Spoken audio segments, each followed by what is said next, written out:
Hello, everybody. I am the Doctor here once again for another great night of Average Draft League with the vVv people. Tonight, I am being joined by vVv Broken, not Broken. Broken is in our first game. vVv Conflict. My apologies. How you doing, Conflict? I'm pretty good, Doctor. How about yourself tonight? Pretty good. It's a bit of a change of events. We're going to be able to see Sundown showing off probably his AD Kale in this first game of the night. Um, Lots of bands coming out here from the targets. The Crow, we know he plays like Mean Lee Sin, California on the Jinx. Sundown, I mentioned his Kale already. I'm not sure he's going to get it. Um, it's going to be interesting to see this pick band phase. Absolutely. I'm really excited. A lot of great players within us tonight. Hopefully, can see a variety and maybe a surprise or two up their sleeves. Yeah, I definitely have been talking to some of these players, and they want to cheese. They've been really excited watching these worlds the last couple nights. Um, they could feel the hype, and they're really excited to be playing here.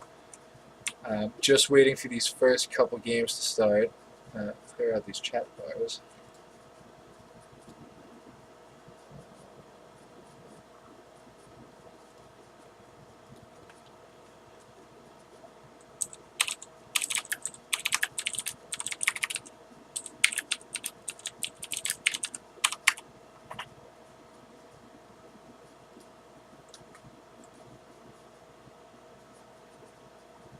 I'm a fake doctor. All right. I do have my meta degree in nothing, but I do know how to treat a mean paper cut. So if any of you have questions, apply antiseptic first and then the band-aid. Um, Should we get a twisted fate, that might be good to know. Outside of that, um, we have seen Twisted Fate from Stoneforge 2 nights or 2 games in a row. First night he did really good on, or first game. Why do I keep saying that? First game he did really good on it. Second game, not so good. well, with that knowledge, let's see if he draws a ban with that tonight. If not, we might be seeing it for a third night in a row. Good. Kale, definitely big ban. Rengar, Crow used it to great events last time.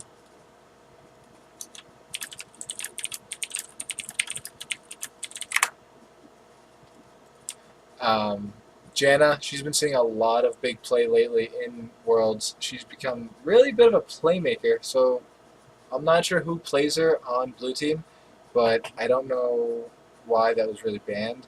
Yasuo and Jace, pretty annoying for both of their stronger aspects. Yasuo all engage, blows you up, still survives with a stupid shield, and then Jace is just going to keep poking you down and down and down and down.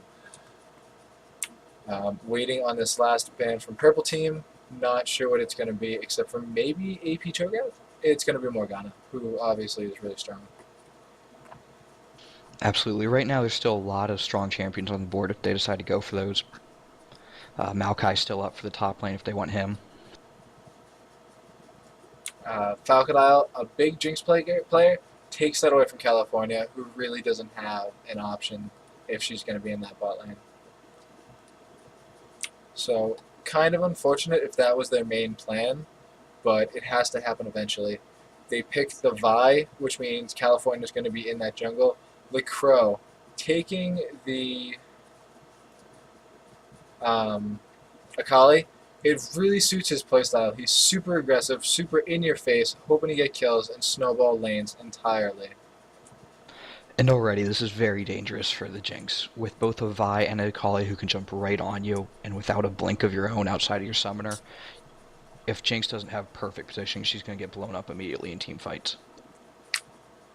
They were going for the Rumble pick. Definitely.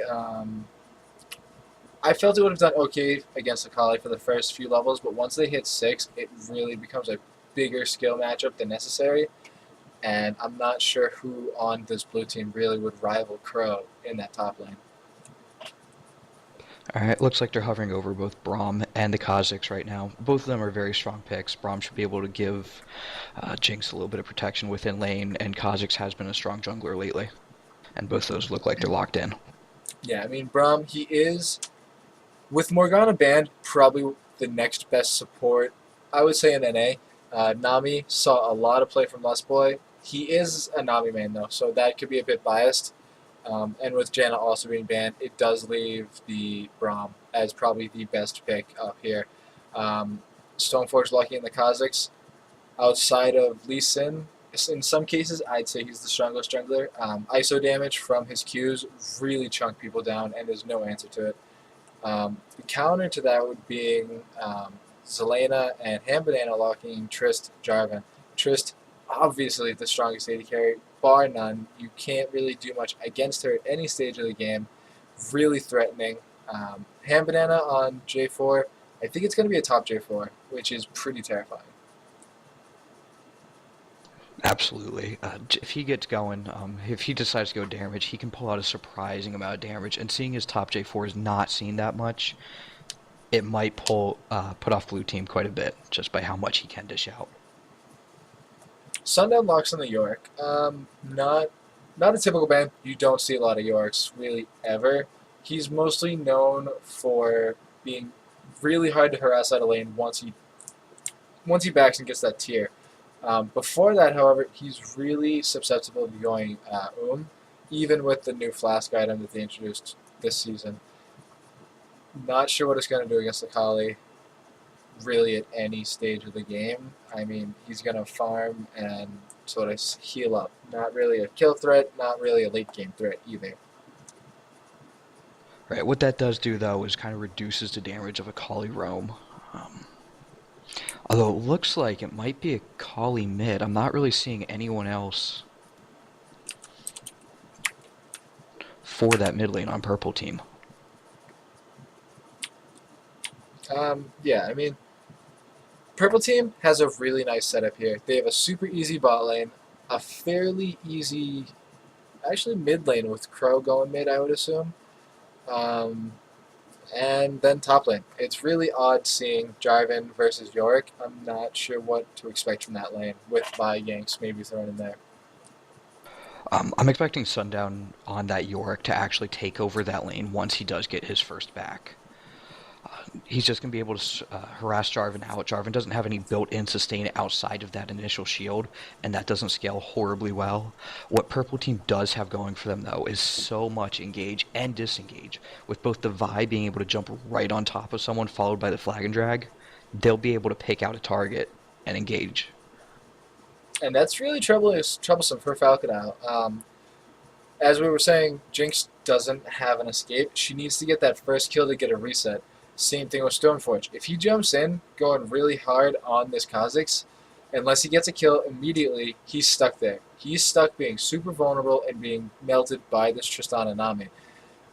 They really need to get ahead, I would think. If they go even, purple team has every advantage on their side.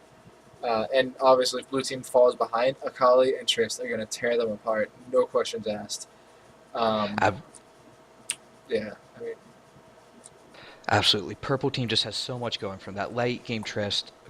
Unless blue team gets very far ahead, as you were saying in the beginning of the game, I don't see them doing much. They don't have a lot of hard engage.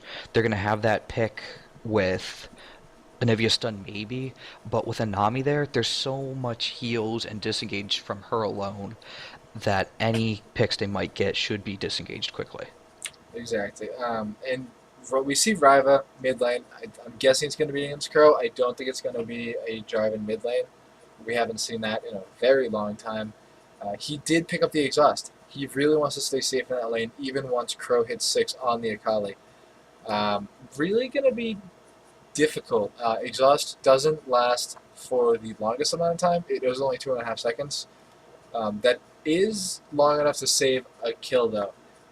And especially with the egg form of Anivia, Crow might want to roam a bit more and maybe sacrifice his tower, because that could be 150 gold per member for consequently maybe a double kill or a dragon for himself and the rest of his team, which on the Crow would do a lot more than Riva taking a tower. Absolutely. Another thing we have to mention too is Yorick is deciding to go for the teleport with this. In the top lane, purple team doesn't have any teleports whatsoever. If Stormforge decides to go with the isolated Q on Kha'Zix at 6, they would have more Baron pressure and just be able to chunk it down without much response from the top lane of purple team. Yeah, I mean, not taking teleport right this second in this current meta, I feel is a huge mistake. Ignite, yes, it gives you lane kill pressure, but you're not going to get an objective out of that kill. You can no longer push towers down as you would have before teleport got buffed. You're not going to have the free 30, 60 seconds, whatever, that you would normally have getting to that lane where they have to walk back after they res. And it's really going to cause problems because, say, you kill Sundown on this York, he's going to teleport right back to the tower, clear those minions, and just be done with it, and no real advantage gained. And after 6, if you manage to kill Sundown on York, it's not like you're going to have a free push. He's probably going to res himself. He's going to push back that lane quickly, and then just offset part of the death timer with that ultimate of his. Yeah, I mean, York gets really tanky, really annoying, and a ghosted Jinx could change a fight. I'm not saying he's going to because it really depends on how Falcon plays. That Ghost not as effective as I would say Zillion ult because you do still die no matter what. Whereas with the Zillion ult, you could res and then still be actually useful to your team outside of just trying to pick up a cheese kill. So definitely going to be interesting to see that and who Sundown decides to ult in this late mid game. Because I mean, Ab- yeah, Kha'Zix and Jinx are both huge. they are. Jinx is going to have a slight advantage, I feel, over the Tristana in about the mid game, mid to late game. But if Tristana gets early kills and gets into that late game, I don't even think a Ghosted Jinx is going to keep up with her. Tristana just has so much range, so much escape and disengage if she does get caught. And compared to her, Jinx is just like a trundle pillar, not really mobile whatsoever. Yeah, definitely. Jinx does harass Trist really early. The Rockets level 1 hurt. And what Jinxes have been known to do lately is switch to that rocket form, take out the caster minions of the first wave while the melee minions are starting to go down low. And that'll really help you get a quick level 2 while you're hitting Trist with those rockets. You can get him to half health, and then maybe if you land a zap right at level 2, you won that lane for a good part of 5 minutes. In the beginning of the game, Trist is a little bit susceptible to harass, as you said. But the problem with her is you cannot really keep a good Tristana down for that long. She's gonna bounce back and she's gonna take over a game if you're not careful. Yeah, the only real problem with trying to shut down a Trist, or the only real effective way to shut down a Trist, is a hyper aggressive Lucian, really. We saw it in Worlds yesterday, Bebe versus, I believe, the 80 carry for Dark Passage. I'm not 100% on that, don't quote me. But again, it was a hyper aggressive Lucian. The Trist had zero farm and zero pressure because she couldn't get her items. There was no real hope for her. With both these 80 carries wanting to go late game, however, it's really a bit of a problem because Jinx's late game isn't the same thing as Trist's. It's inherently different and more of a straight tower pusher and cleanup crew than a straight up just disengage kill. Yeah, you mentioned earlier, Jinx needs that reset. If they don't catch someone out with the Anivia or the Braum, she's really, really far behind in that fight and in the game overall. And Triss has escapes of her own, not to mention the Nami. It's going to be really hard to lock her down for any period of time. She's just going to disengage, heal up, and then completely take out your front line if given the chance. Yeah, I mean, Trist, there's really no arguing. She was bar none the strongest ED carry right this second. Crow going for some early harass onto Sundown with the Red Ghoul really kind of wins that trade. The lifesteal and the damage. Crow wasn't really expecting that, I don't think. Now, York is very strong, in my opinion. He's not so much going to take over a lane and get fed, but he's just going to sit there and sustain. As you said earlier, once he gets his tier, his mana is going to stay the same. He has built-in sustain through his ghouls. It's just going to harass Akali out. Only problem I feel is once he gets her Shroud, he's not going to be able to target her as much with his ghouls. He'll rely more on the AoE ghoul. Which, I mean, he only has that one targeted ghoul with the red ghoul. The green ghoul is the AoE explosion, with the blue ghoul being the on-hit ghoul. So I don't think he's going to worry as much about the Shroud. Landing that big AoE green ghoul hurts a lot. Absolutely. And it is Jarvan in the mid lane, which is not something we thought we'd see. We mentioned it, but I never thought I'd see it. Yeah, it is a bit of an odd matchup against the Anivia. Both of them not really strong pre-levels. Jarvan obviously not having his flag and drag combo until at least level 2, and Anivia not having the cold combo like with her one ability and her ice lance until level 2, which is where her real damage. A good bubble on a Falconile, no follow-up from uh, Selena though, so still worked in their favor. Yeah, Zeno was slightly out of position. I don't think they could have gotten a kill on that even if Tristana was a little closer, but still great harass and makes Falcon I think a little bit about what Nami is potentially going to do. California, working on her jungle route, actually goes really low to the double golems. Chugging health potions, all of them gone. Standing in this top lane, Stormforge doesn't know she's there. He Oh, finds her. This is going to be a yep. flash. That's a counter flash. Crow also flashing, but Oh, you're picking up the first blood. Sundown with the flash. Really well communicated by Stormforge there, and that's a double buff to Sundown's Yorick. And that is scary. That's lame, ladies and gentlemen. There's nothing Akali can do to come back from this. That effectively gives him his tier at 4 minutes without he even having to back. He's going to be able to harass Akali out. Akali might pick up a couple, but eventually she's just going to go low, and Yorick's just going to take over this lane way earlier than expected. And First Blood gives him the 400 gold advantage, so he's going to probably get his tier and be able to upgrade his cloth armor into a Glacial Shroud when he backs. When he decides to back, which is probably in about 3 minutes when his blue buff runs out.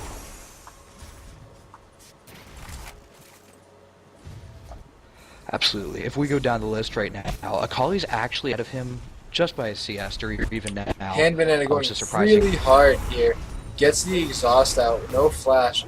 Doesn't even pop. Actually, I believe he did pop the egg. Yeah, he popped the egg. So, exhaust flash for the egg. He does make it out alive. Or flash ignite for the egg.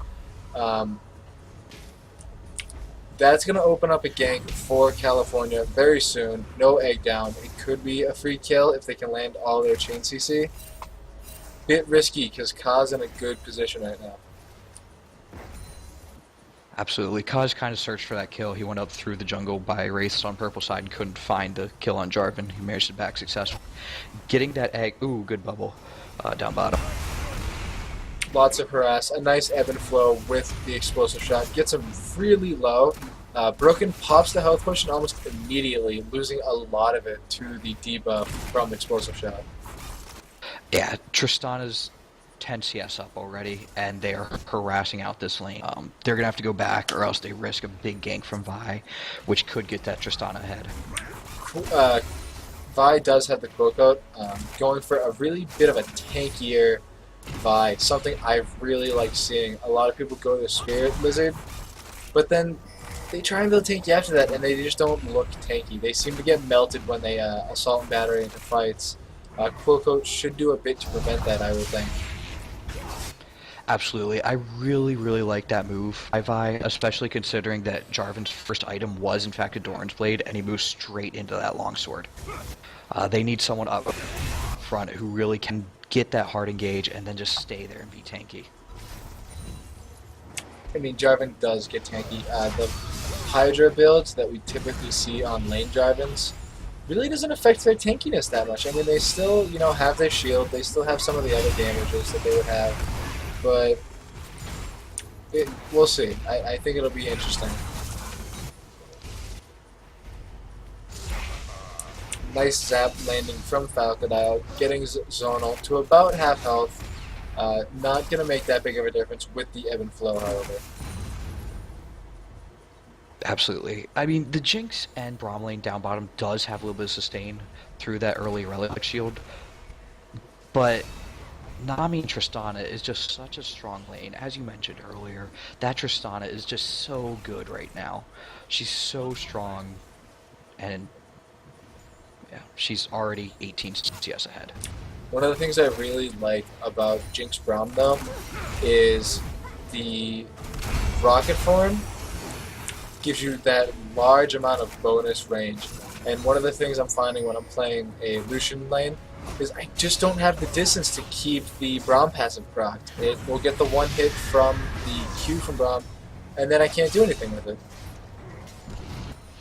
Yeah, if you manage to get a good Braum Q in that Jinx Braum lane, combined with Flame Chompers and a Zap, that's a pretty easy lockup, and you can usually either force them out of lane to back with a kill, which is what Jinx really needs right now. Crow just continuing to go hard.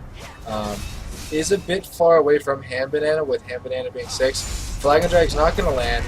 The Ignite and Cataclysm coming down. Lots of damage coming down from Crow. Falconau getting exhausted, put into the bush. Flame Chompers lands onto Trist along with the damage, but he flashes in. Auto attack 1. Slow's going to come out from Broken, I would assume. No, the Zap lands. Falconau can't go back in this. The rocket jump from Trist is in here. I would bait this bush. Decides against it. Goes back to farming minions. Stoneforge wants this. Assault and battery lockdown. The no Vault Breaker. This auto attack and the red buff from Kha'Zix pick up the kill. Hand Banana getting blocked out by the wall. No flag and drag combo. Just the Q. Yeah, that was a pretty even trade across the overall. Falconau did a good job getting out and not giving that Tristana a kill, but Tristana now just has free farm in bottom lane until he gets back. One thing, though, is you can say stuff like that. You can see where Trist does get the free farm, and she does get the damage on the tower. The problem is now she is a Doran's Blade and 2 health potions behind. She has to back to keep an item advantage even relevant. And 15 CS is going to be easy for Jinx to pick up in that time and get equal, if not more, damage on the enemy tower. Jinx is, I would say, the second best turret pusher behind Trist because she gets as close to 90% as close. I can't talk tonight. Gets as close to 90% as Trist, but a bit quicker.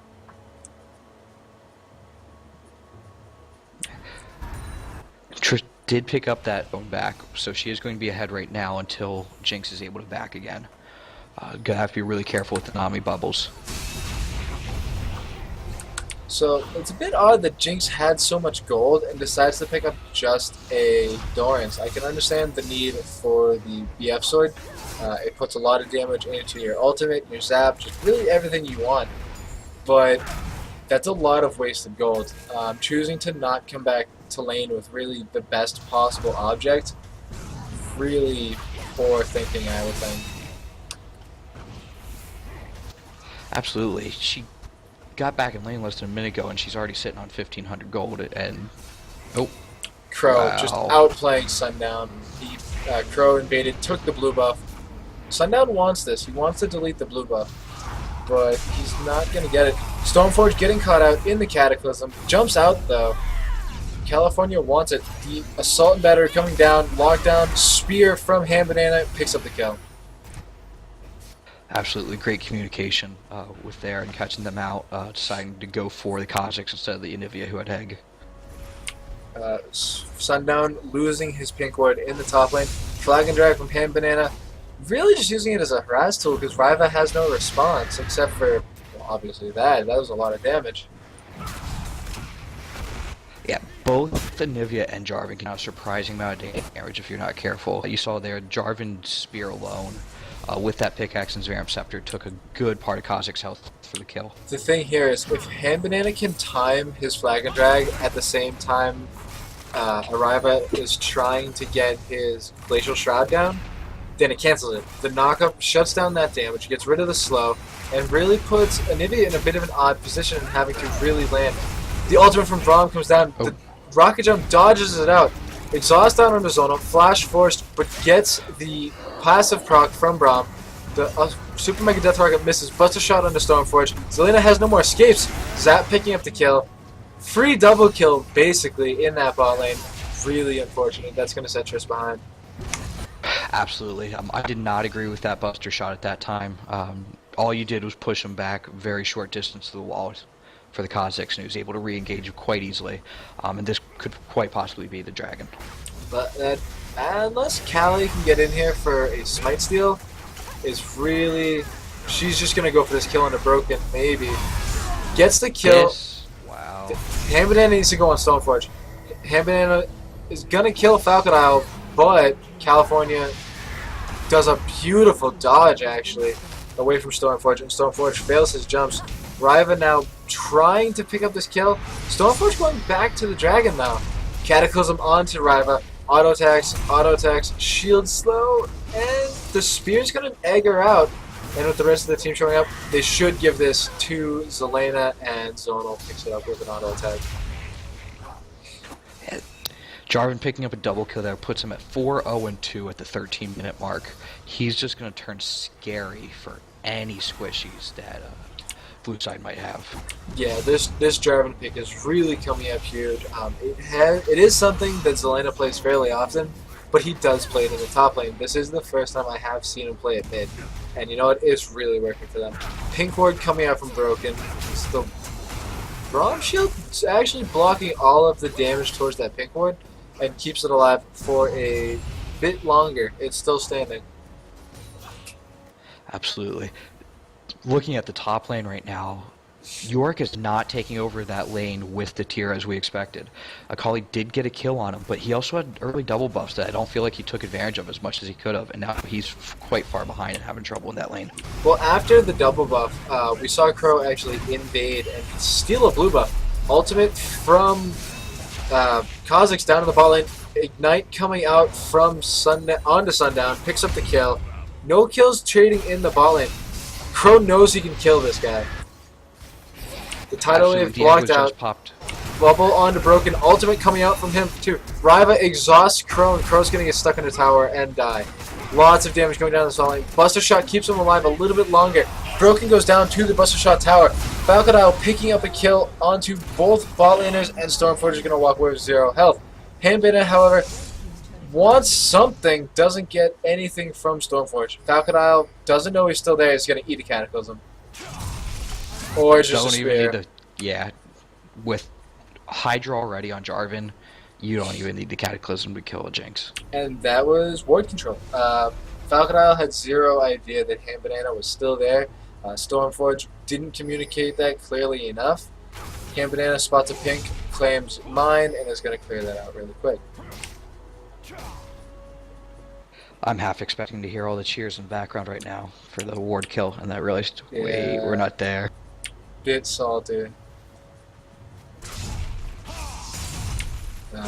Again, like these world games, not even hearing the ward kills. There's just so many champion kills going on in these games. It's a lot more aggressive than I was expecting from these worlds, but that's alright. Blue buff going out to Riva. Falcon Isle's Jinx 4-2-0, 30 CS behind Zelena's AD carry Trist. And with a 1-2-2 score, he doesn't have his Infinity Edge yet. And whether that be because he bought boots or because he doesn't have those extra 3 kills, it's one way or the other.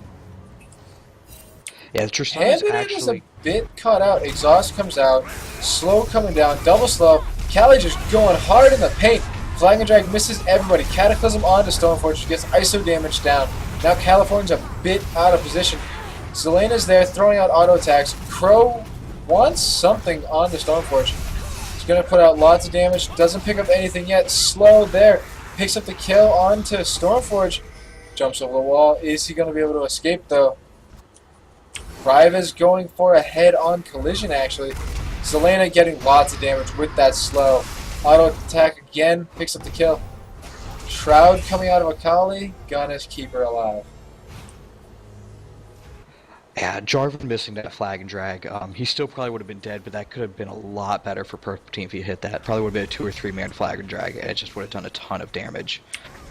While that was all happening though, Falcon Isle as Jinx got free time with the bot tower enough to take it. And that's a terrifying thought because that's what Jinx does. She takes tower. Ultimate from Broken, eating lots of damage. Crow just going hard. Zelena's tanking the tower for him. Good guy, Zelena. Stoneforge now gonna clean this up. They baited. Hashtag baited. Crow doesn't have flash? Crow does not have flash. He's gonna eat void spikes. That's too much damage. Yeah, it was still good delaying them, though. That was a nice escape over the wall to the Wraith. But now Ham Banana's going Ham Banana on that mid tower. Callie's here, though. A great knock-up onto Ryva there. However, they still under tower, popping the egg. Stormforge trying to 1v1, not quite.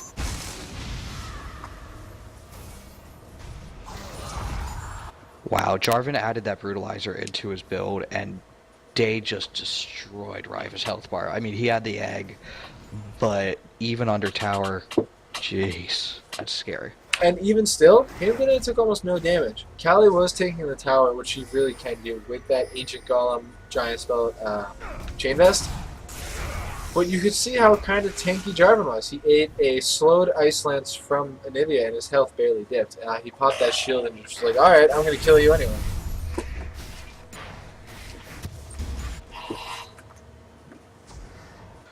Absolutely. The gold right now, despite 3 towers on blue side, is fairly even. 1k gold difference 18 minutes in isn't that much, considering all the towers that Jinx has been able to get in that bot lane. That bottom inner turret going down was a big blow, might be something they can exploit later, but it's still a fairly close game at 10 to 13. And a lot of that is the dragon. Dragons are fairly huge. And look, I know they added, when Targon's proc, it gives a stack to the AD carry when you hit tab. I'm not sure if that does it in Spectator Delay also. So, I mean, if they do show that, it actually shows how much even farther behind in CS Falcadile's Jinx is. If you subtract 27 gold from what he has, that's an almost 40 gold deficit there. And Crow just half-helps Ryva for free. No response whatsoever. That egg being down, that could be a free kill. Because of Kali, yeah. Real balanced. Going back to that Targon, though, he shared nearly 500 gold with that Jinx already. And Jinx is about 300 gold ahead of that Tristana. And Purple side's just going to get that dragon for free. Crow was doing a really good job throwing them off. Crow puts out a lot of damage, as we just saw him do on Ryva. Sundown taking that top tower in retribution to the dragon, but it's a 5-man stack in this mid lane. What can teleport coming down? Is it enough? The Glacial Shroud shows them off the tower. Crow's a bit off to the side. Callie getting away. Cost them the tidal wave, however.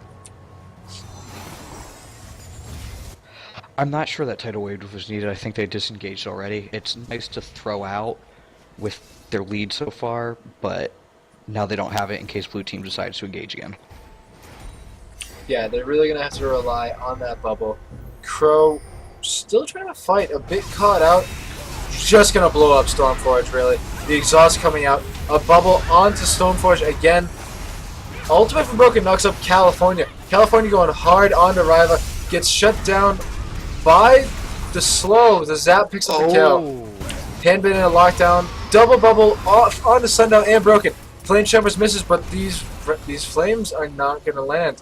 Zap misses also. Zonal popping potions.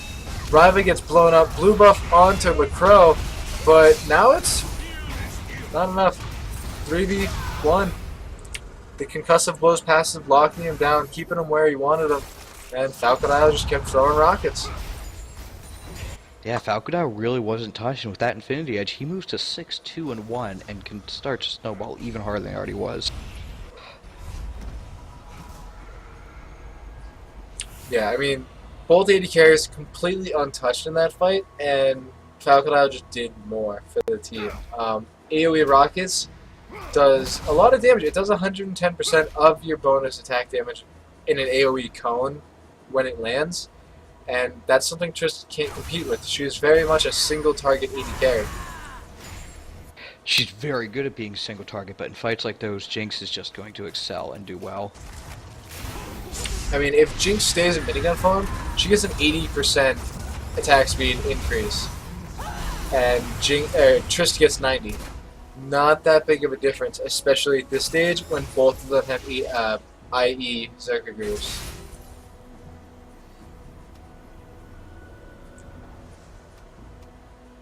Absolutely. Blue team was not able to capitalize on any objectives during that, or after that final fight.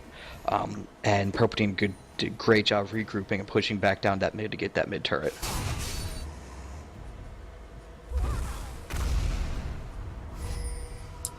Yeah, I mean, that is a bit sorely needed gold. Jarvan not getting tanky, sticking with his full AD build. California still going with her full tank build. Crow's the only one that seems to be microing his build a little bit with the arm guard, with the gunblade, and not Leandry's, the one before it, hunting guys. So really interesting to see how these next couple fights are going to play out. Dragon should be up in the next couple minutes, and then from there it's the Baron fight. Yeah, right now Akali and Jarvan are the ones that need to make the plays. We saw what Akali could do during that last fight. She just took out Rivo on that Anivia. She died for it, but if she can get something like that and then manage to disengage through Shroud and some tricky Akali tricks with that Shadow Dash, she should be able to make plays and turn a fight around quite quickly. Or even if she has a team with her, because by the time she canceled out Riva, everybody except Selena was dead pretty much. It was a great play, tons of damage coming out at the risk of sounding like Freak. But yeah, she was caught, and it looks like she might be again. Flash from Sunya, I don't know what it means. Zap misses, so they're not going to keep vision. Crow's just going to turn this. He's going to blow up Crocodile, and while he goes down in the process, he almost got a double in a 4v1. And that's what I was talking about, Jinx's positioning. If she's not careful, Akali's going to do that every time. I mean, and that cost Sundown his flash and his ultimate. Yeah, he killed Crow, but Falconal is a bit more important on these towers. As the only ranged champion worth anything, they really need her in these fights. Slow coming out from Hand Banana, forces the flash, Cataclysm over the wall. Assault and Batter are going to lock her down even more. Tidal Wave landing on the Broken. Zelena has this red buff. It's going to hurt. And then there's Hand Banana, flying over the wall like a giant man of damage. Just completely deletes Anivia, sends her to egg form, and then Trist picks up the kill for a double. Yeah, that's going to help Trist catch up again to that Jinx, which is sorely needed as they enter the mid to late game. That was a really nice play all around, chasing down the Kazakhs. There was a pink ward there, so they were able to catch him while he went invis, and they're just going to take that mid turret off of that. Really good job of going after objectives. And their hyper carries are really starting to get going. Crow's only 6-4-1, but if he goes 4v1 and almost picks up a double, that's huge. That's going to give his team so many options in the next couple minutes. Especially if he's able to delete someone like the Jinx, who gave him so much problem during that last team fight in the upper purple side jungle.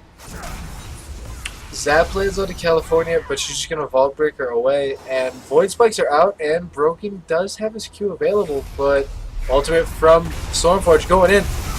Buster shot it away, slow lands onto Hand Banana, Zap lands on a minion, no retribution there. Broken and Sundown start chasing really hard. I think they realize the Baron's up. They're going to try and make that call and go right for it, but they're caught by a ward. Yeah, blue side really needed to make something happen there. It was a 5v4 since Akali was coming down from the top. It wasn't quite there yet. And they're pincered. They're not where they want to be. Jarvan has no ultimate. Jarvan has ultimate and Flag and Drag. They keep just running over wards. They keep trying to be sneaky about this and get where they need to be, and they're finding wards.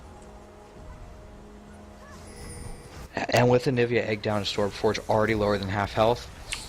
Lots of damage coming out from the Crow. Hand Banana also there. Crow pops the Shroud, and Exhaust is already off of him. California also jumps the wall. Tidal Wave landing onto 3 people. Broken Shield is the wrong way. Hand Banana going hard in the paint. Gets a double kill. Assault and Battery onto Falconal, locks him down. Stormforge is still alive though, and Red Team's not in a position to calm down. Sundown still alive, still has ultimate. Zap lands, but the heal, not enough. The Ghoul, yeah.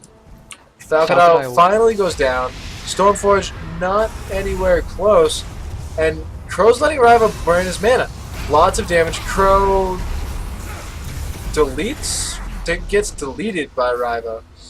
That isolated damage from Stormforge is really huge. That's going to make the dragon. Absolutely. Jinx didn't have great positioning that fight, but she also wasn't focused immediately and was allowed to do quite a bit of damage to that Jarvan, actually taking him down or being ulted with the assault and battery from Vi to take her out. Sundown gonna eat that 5-minute cooldown, 2 teleports up, gonna push that wave into tower and then try and make the Baron fall. Red team has 0 wards. Trist is backing to finish the static shift. That is a huge power point for them. That being said, however, Jinx has her last whisper. Yeah, really good pickups for both the AD carries there. Tristana is going to be able to split push if she wanted to now and just clear out waves so fast with that explosive shot and static shiv. She also has the Cutlass, which she might have picked up earlier, but that's going to help too in case she needs to get away from something. Just that extra slow, that extra disengage to keep her a little bit safer as we approach the late game.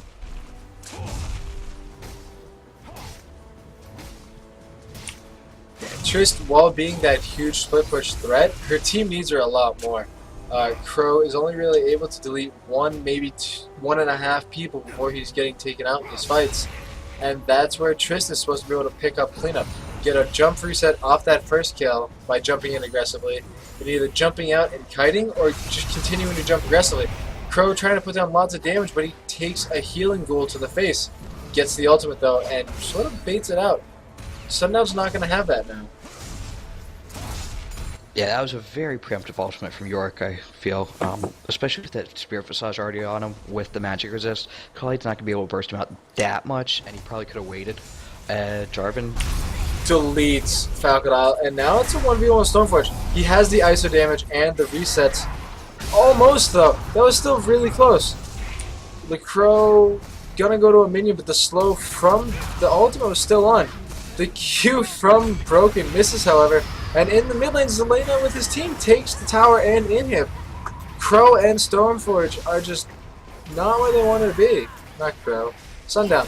That's a free inhib.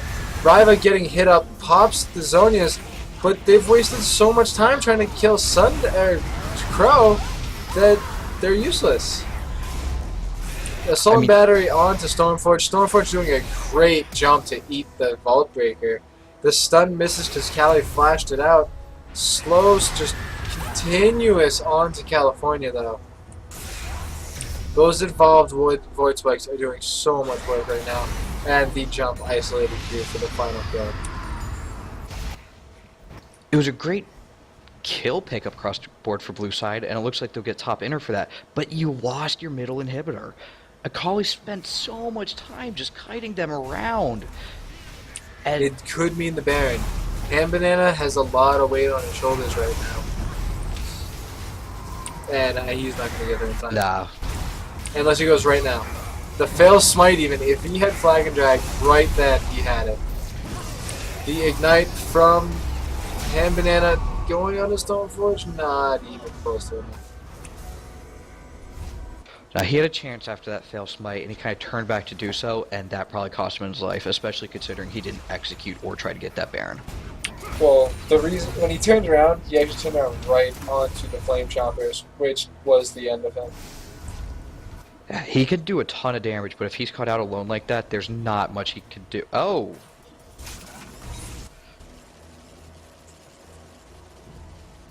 Trying to get a little stop the back there, just in case somebody was doing something. Zap missed on the counter return though. Kha'Zix did get the red buff from California when she killed her in the mid lane, so he's going to give his own to Falcadad, who's going to put it to great use in these kiting battles of old.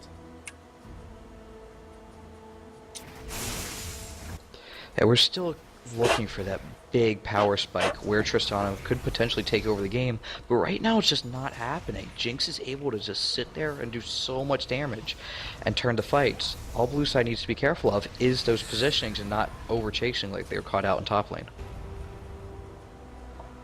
With a GA on to Kha'Zix, really not that much of a worry though, although I feel his damage might fall off without finishing either Cleaver or Yomos. Obviously, Cleaver would be the better choice. Red team does have the advantage of super minions, though. But this poke coming out is insane right now. Yeah, definitely not something we talked about too much in the pregame after the champion picks and bans were done. But it is doing a lot of work, and look at Nami, half health already. And she does have the ebb and flow heal, but there's no answer to this. It's just going to be the long, methodical thing. California doesn't go in all the way, and the tidal wave missed. I mean, they have all these engage tools, and they're not using them. California tries to assault and battery away, gets hit by the Kazakhs. Super Mega Death Rocket doesn't pick up any kills. The Rinks Fishbone's rocket does pick up the kill into the Croco, and that's Inhibitor. There's no response. A bubble onto Broken, but Falcon Isle is still standing. But they're going for kills. Stormforce taken really low, but Falcon Isle is just putting lots of damage onto Trist. He's keeping them busy, and their blue team's just taking out that turret, and then they're going to turn for the Inhibitor. Baron They Dragon could try to finish. Yeah. They do have Jinx. As I was saying, second best pusher to real Tristana. They get one, and then they realize that everybody's up, and they have no more abilities. Dragon did just come live. If they want to turn for that, we'll see what the call is. But that was a really good push and a very clean team fight overall underneath the enemy in our mid tower. Yeah, I mean, the red team is really in a predicament now. They got counter pushed on their mid lane, which was their one advantage, but at the same time, their advantage disappeared with the inhibitor respawning. Kha'Zix is going to be able to solo this dragon unless Trist has something to say about it. Honestly, she should just ult him over the wall, finish the dragon, and be done with it. Instead, Stormforge is just going to take free dragon damage before hopping out of the pit. Super Mega Death Rocket misses and field goals, and the dragon goes to red team. While this Jinx, I feel, has been very effective this game, doing a lot of damage, these Death Rockets have not done much whatsoever. There's been several missed ones, and ones that just have not been horribly effective or getting their full potential out of them. I mean, yeah, like you said, they've either missed or hit full health targets, not so much of an execution threat when it's at the start of the fight. But she's another red buff. That red's really going to help her while kiting. But going back to the Jinx, she's still been very effective with those AoE rockets. She's had a couple good flame chompers too, which have helped turn a fight. But she's still probably the scariest member on blue side right now. And Akali hasn't been able to get to her that much. She deleted her once or twice, and that was it. One of the things I like about this Jinx build is instead of going static, which does give you a bit more burst, if you can land a Fishbones rocket with the static shift, it hurts. You know your enemy is going to feel that, and they're really not going to have a good day with that. Going to Phantom Dancer gives you just that inch more mobility in the fact that you can run through minions with it. I feel it's super crucial to be able to do that on Jinx when she is such an immobile carry, and when she gets excited, gets really killed by the creep log. Yeah, she's not going to have that burst, as you're saying, from the rocket or quite the wave clear. Shiv plus those Fishbone rockets can absolutely decimate waves. But they have Anivia for that. Anivia is pretty much... Oh, Akali. Crow's down to half health. Kha'Zix just flash, jumps in, damage, broken shield, jumps over to him with the bonus MR. Rocket misses from Jinx. No, it doesn't. It hit Akali. It hit Akali in the background, killed him. Cataclysm landed onto two members and trapped them in the ultimate of Anivia. Lots of damage coming down. Concussive blows onto California, locks her down, picks up the kill. The ultimate from That Yorick. game. That is 100% game. California is already dead. Selena does solo out Falcon Isle's Jinx though, because Trist does beat Jinx in a 1v1 just about 90% of the time. That being said, however, the team fight from blue team was just too much for the solo back of Crow.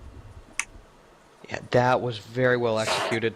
We were talking about the rockets, and then it finally picked one up, and that being Akali, who pretty much had to execute, and she just wasn't able to that game. Really well played by both teams. A bit more could have been done on the side of red team to sort of get Crow and Tristana going for their hyper carry status, but well played nonetheless. Pulling up the advanced stats here. we can see that red team actually had the lead for a fair amount of the game. They were able to pick up dragons and sort of just the odd kill, and the CS lead was really a problem for a while. Once red team or blue team got that real big tower advantage, they pulled it back ahead, sort of to even, and then there was that big, huge fight where Triss gets a double and just kills go across the board to red team, where it dips down again, and then Baron changed all that. Baron was the cataclysm that ended that game. Quite ironic, seeing as a Cataclysm actually didn't do too much from the damaged Jarvan. Yeah, definitely. The damage Jarvan did work, although not the work they really needed. They needed the full sort of pentakill Jarvan to come out. Not to be seen, however, because the team micro from the blue team was a bit much. Looking at the stats, I mean, Jinx was one of the lowest earning members of her team, whereas the Triss was the highest. And looking at the item builds, didn't really show it. I mean, Triss put a lot of money into that Blade of the Ruined King, which, when you're killing tanks, is really useful. Not so much when you're really just sort of on Triss. The auto attack range is a bit farther than Blade of the Ruined King, so unless they're right on top of you, you're not going to get the active enough. Yeah, you already have two disengages Estrus on it. While Blade of the Ruined King might be nice if you're going against a really tanky bruiser type top laner who can burst you down, I don't feel like that's York, especially with as much disengage as you have from him as Tristana. That 3,200 gold would have been spent much better elsewhere, I feel, in that Tristana. I've said it before, and I've said it again. I think Bloodthirster beats Blade in just about every aspect, especially in these late game carries. It has a place on Kog'Maw because unless he has his W active, he is that short range AD carry that just puts out a lot of damage. On Tristana and Jinx, however, they're spending a lot of time in rapid fire, in rocket form, and just aren't in range to even use the active. And in these cases, a Bloodthirster shield would be much more useful. It helps cancel out the assassin meta, and it does keep them alive just a bit longer for their team to collapse and help. Yep, definitely not how I expected this game to go. I expected Purple Side to take over a little bit earlier than I guess they were able to. But the team fight from Blue Side was very good, pretty much wherever they were. A couple bad decisions, which did cost them their middle inhibitor. But after that inhibitor went down, they made some very good team fights under turrets and in Purple Side base to pick up that win. It was very clean. Yeah, definitely good games by all. Looking to head into the second game. Let me just get confirmation of who that is.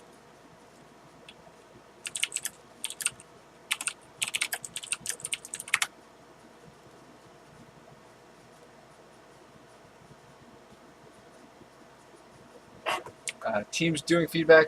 One of the greatest aspects of the ADL, the Amateur Draft League with vVv Gaming, is that after every game, you get together with your teammates and the members of the opposing team, not enemy team, we're all friends here, and you talk about the game. Not as to a degree as you would maybe as like a professional would, but you do get to ask them maybe how they felt you did, maybe what mistakes you could correct on easily, and sort of maybe a bit of an overview, saying maybe CS better, maybe not sort of commit to team fights as easy when you're the only one there. Small stuff like that can really make a huge impact on your game, and it's fun. I mean, you get to talk with your buddies about how the game went. You don't get to do that after every solo queue game. Absolutely. And the feedback given to you from your teammates and the people you're playing against really is helpful. I know my first ADL, I got some great feedback, and just it was something small, but it helped me jump from Silver 5 to Silver 3.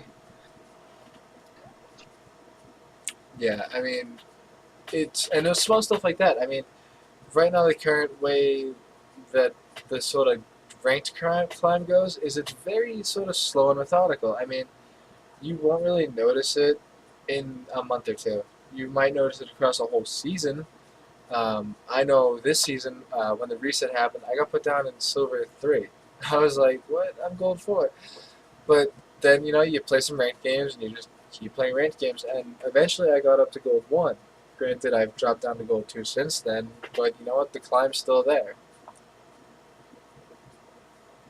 Yep, and just looking past the feedback too, just being able to talk, as you mentioned, with other members of vVv and those people who come to play, it's just a great sense of community and a great program overall. Yeah, I mean, we also have a number of other uh, game nights. We have, as we look at the forums here, we have our Adopt a Noob program. It is a great place. We have some amazing coaches helping out some of the newer players of League and some of the not so newer, but not so great at the game. Thursday nights, we have our coaches and some of our players get together in Mumble. They play games together. They talk about what can be done. I've heard great results from the uh, coaches and the coachees that just they recommended super highly to anybody that asks. That's super fun. Wednesday nights, 9 p.m. Eastern, a bunch of us get onto here. We create some ranked fives teams and sort of just see how we do. We do the first 5 promotional matches, see where we get placed, and just have a good time with it. We all spend that in Mumble. That's a lot of fun. It is ranked fives with Sundown. Yeah, I've participated in both of those programs, and they're both absolutely very helpful and a lot of fun. The mentor program, very helpful, some very, very high-ranking players who know exactly what you're talking about with amazing knowledge able to help you. And the fives is just so much fun, gives you an experience into that world of ranked fives. And while it might be brief, you learn a lot and just see how different it is from solo queue actually. But you will learn a lot and a lot of fun again.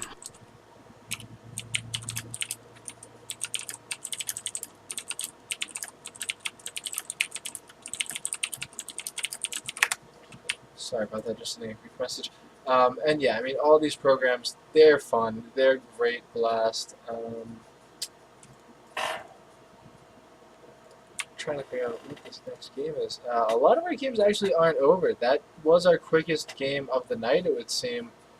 We might have to wait a minute, actually, because these games are still going on.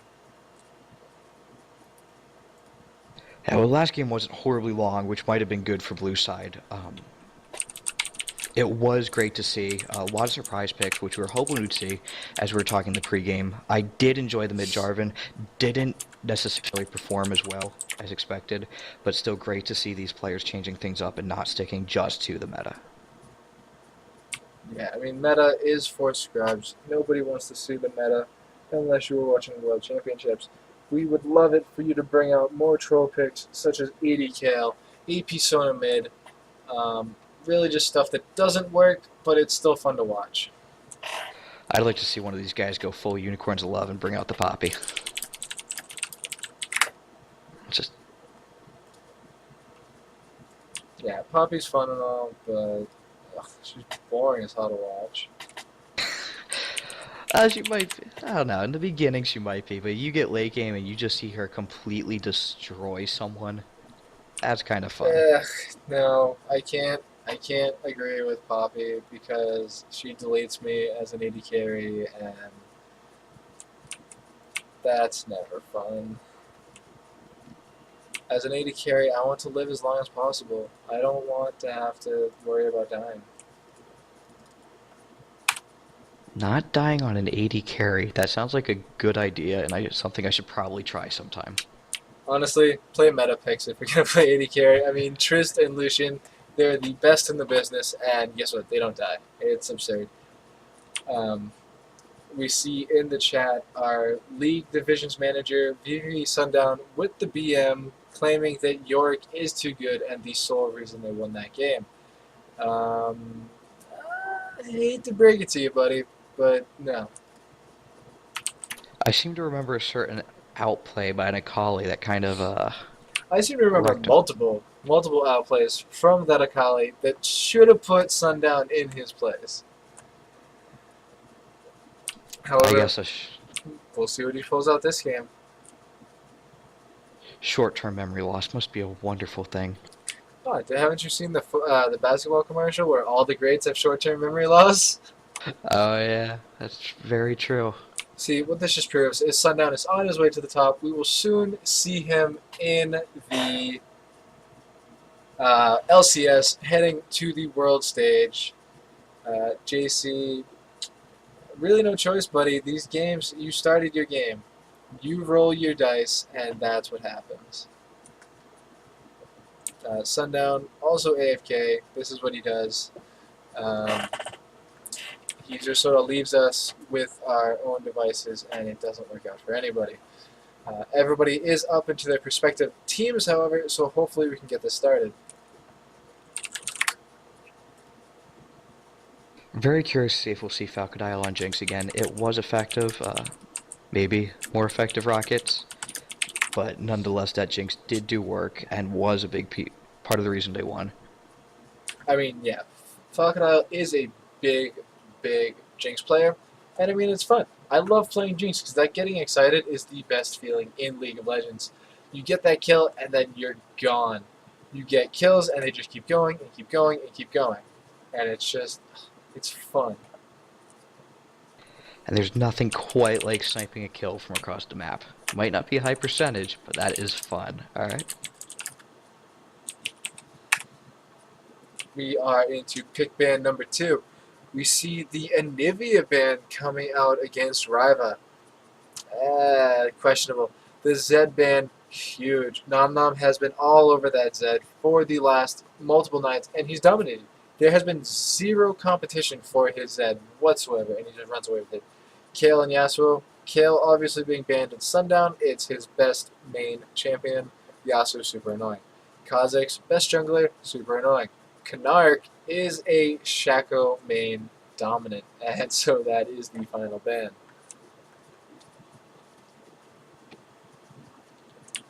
Jarvan being hovered. You can see Canark actually had the Smite Ignite already all set for that Shaco level 1 invade. I would expect him to change that if he is forced onto something like a Jarvan, like a Lee Sin. Jungle Master Yi, let's go. See, Master Yi's run Teleport for the ultimate BM of teleporting behind your teammates and getting a free double kill. Nobody wants to see that. And there's that Jinx being hovered again from Falcodile. And I think they're going to stick with it. My favorite support with the Jinx is Thresh. I think the Lanterns are just too good to be the anti-movement that Jinx has. I mean, if you have a good support, they'll save you from everything. Yeah, is locking in that Morgana though. Morgana very strong again and should be able to help get some picks. If you place your Flame Chompers right under them as Morgana stun's about to hit, it will lock them down as they come out of that Morgana snare. Yeah, that is definitely huge. Big CC lanes that combo Jinx really well usually do good. However, a huge lane coming against them with the Trist Leona. That level 2, dangerous. Honestly, if Leona and Trist hit level 2 first, I can see Jinx dying. 100% dead. Absolutely, but if they don't hit level 2 first, Morg's just going to have that black shield and completely shut down the engage that Leona has. Which, I mean, then you just sit there and farm for 20 minutes while Trist gets huge. I mean, we saw it last game. Trist 1v1'd Jinx on the fountain and then died to Anivia. Riva going for the Syndra, it looks like. Really a big damage pick. Long range stuns, huge damage ultimate. Decides to go with the Ignite for that kill pressure.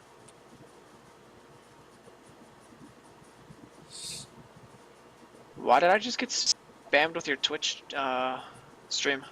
Because you are now on stream interrupting my cast. I'm good. I hate you, Plague. Don't you have someplace to be? No. I love you. I love you too, baby. Non-Mom's Oriana was left open. I think that is going to be a huge mistake for Purple Team. Yes, his Zed was scary, but this Oriana is just godlike. Teemo being hovered too, but we'll see if that actually sticks. I don't believe in Teemo.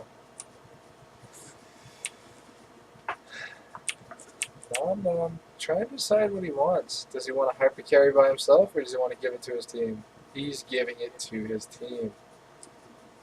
Wow, everyone on that team can carry the ball and get into range if need be. Except Vlad? What is Vlad gonna do? Well, I mean, you can throw it on Vlad, he can ult, and if he gets in there either with his pool or just like a flash, you have that Orianna ult on top of a Vlad ult. I mean, hopefully he can get the ultimate in anyway. He is going with teleport, it looks like. Less safe in lane than the typical ghost flashes we used to see. However, teleport does allow him to get around, make plays, and see what goes on there. Sundown wants to make it a farm lane so that we don't have to watch it. Going for the Nasus. Um, kind of expected him to go something a bit more flashy. He is all about the highlight reel. Yeah, don't forget, he carried that last game. Apparently, anyway.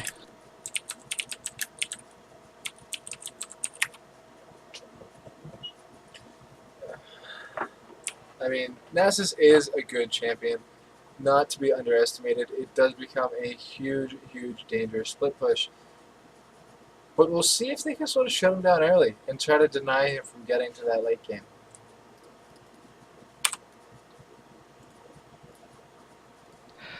Yeah, I really like Purple Team's composition, actually. They have a lot of long-range snares and stuns and able to pick people off quite a bit. Yeah, Purple Team does have the ability to come up huge in picks. Blue Team, however, is very scary. If Blue Team can get even a couple good ultimates off, like any one of those ultimates from either Vladimir, Orianna, or even Leona can completely change a fight around. And it's going to be something Purple Team has to be very careful of. The amount of magic damage, too, is going to make Black Shield worthless. I mean, even if you Black Shield Falcodile, probably going to be one of the more crucial members of this team. He's getting hit with everything magic damage. It's not going to last very long because Broken's not going to be able to get a lot of AP. He might be able to get some with an early Zonius, but that shield doesn't really get huge until super, super late, and it's not really a big deal. I mean, those Zenith plays, those dissonances, shockwaves, Vladimir ults, it's all magic damage. Black Shield's just going to get popped instantly. Yeah, I'd really love to see either a Banshee's Veil or a Mercurial Scimitar come out of Falcodile this game. I think that getting either one of those will really help his survivability, in addition to, say, a Bloodthirster. His damage might fall off, but if you're dead, in most cases, you're not doing any damage anyway. True, that is definitely a big factor. Being dead is the ultimate CC. That is why you play Zed, because what are they going to do after they kill you? You kill them. But Sundown saying, don't doubt the Susan. I'm doubting the Susan. His spike is going to come way later than any member of Blue Team's, and it might be too late for his team unless his team really steps up and carries him, which he could be used to by this point. Yeah, probably. But if you look at the Susan and then look at when Susan's power spike is going to be, look at the Tristana. By the time Nasus does anything, Tristana's probably going to be pretty big anyway. And while Trist is big, the Wither is huge, right? The Wither really hurts Trist. Agreed, but then you just jump away from it, wait for it to time out, and just do what you can while the rest of your team gets to the back line. Not only that, but you might see a Mikhail's on Leona. That negates Wither. You might see a QSS onto Trist. Negates Wither. Buster Shot really negates anything to be done there. Susan is huge on getting kited. There's a lot of kite in that team of blue.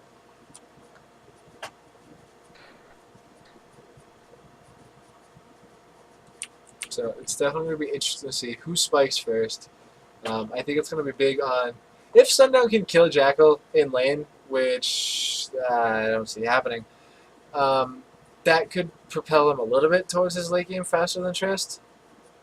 But, I mean, both of these laners just want to farm for 20 minutes. There's going to be no kill pressure, no real damage on either of them, except for Jackal can probably try and harass Sundown low with Tides of Blood and his Q, which I can't seem to remember. Transfusion, that's what it is. That's a lot of counter damage on Susan when he doesn't really have a harass tool.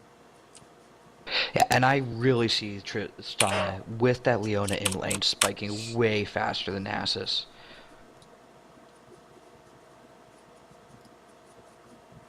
I mean, yeah, Nasus doesn't really spike that hard until later.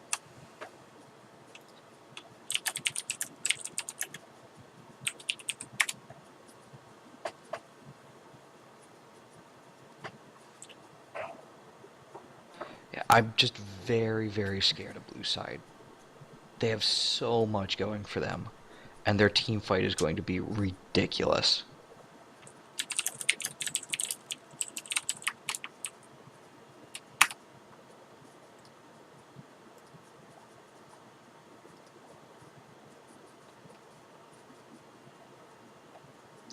I mean, yeah, this game's power of the late game. We'll see who comes out on top. And honestly, not Sundown. Wow, all the Sundown hate. He knows it is in good faith, so he knows what's coming at him, and he knows why it's coming at him.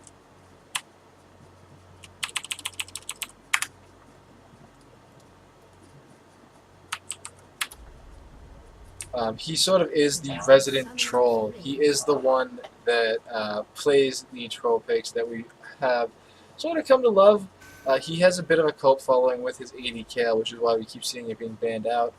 And so he really is, I guess you could call him the star that needs to perform on this team. So lots of pressure. Let's see if he can handle it.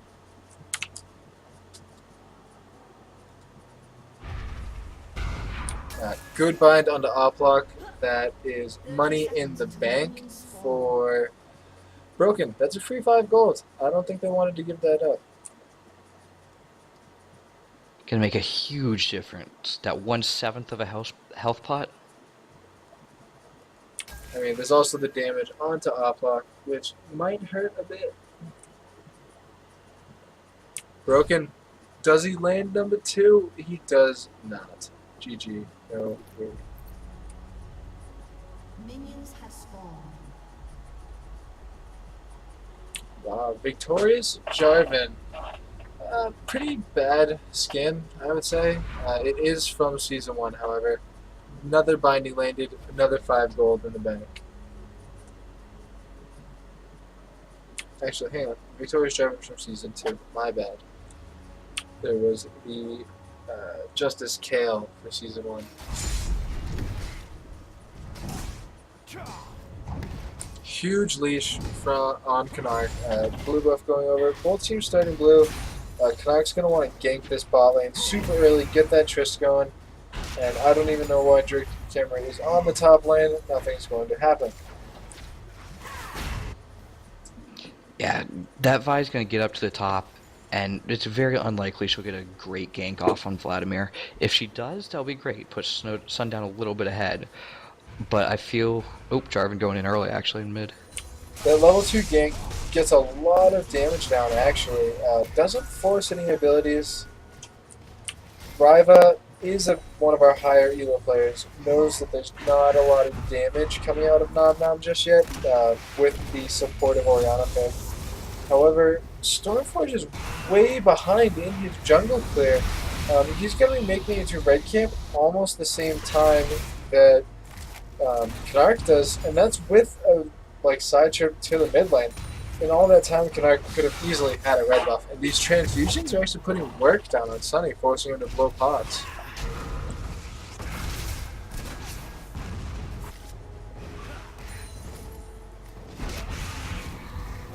And going back to what we were talking about pre-game with level 2 bot lane of that Luna and Trip did hit level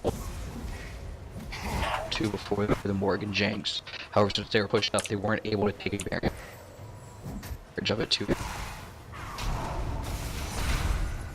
much on them. Big gank in that mid lane. Forces the flash and the ignite.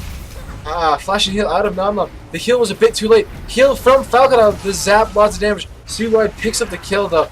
That's bad for that lane. And actually, that mid lane, Stormforge was able to come out alive even after diving really so was. far on the tower. missed a binding there that might have been able to save the Jinx. But it's still a great gauge, and you can just see the burst coming out of that bottom lane from Leona and Chris and how much damage they really can do. And really, that was just a nicely played gank on both ends of the map. Blue side going a bit aggressive in the bot lane didn't quite work out for him. Actually, it did work out for him, my bad. And then the gank in the mid lane not working out for blue side.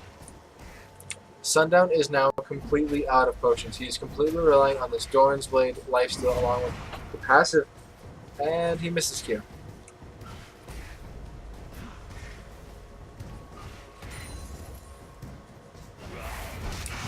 This is going to be the sleeper pick for Jackal. I mean, Sundown is completely zoned off of these minions. Yeah, Vladimir early against a Nasus who just wants to farm is going to poke him out and going to put Sundown behind. You can see this here, and Canard misses his ability, but he gets the flash anyway. Sundown just going to recall right there. That huge wave's going to hit the tower though. And Canard says, no, stay here. I want to kill you.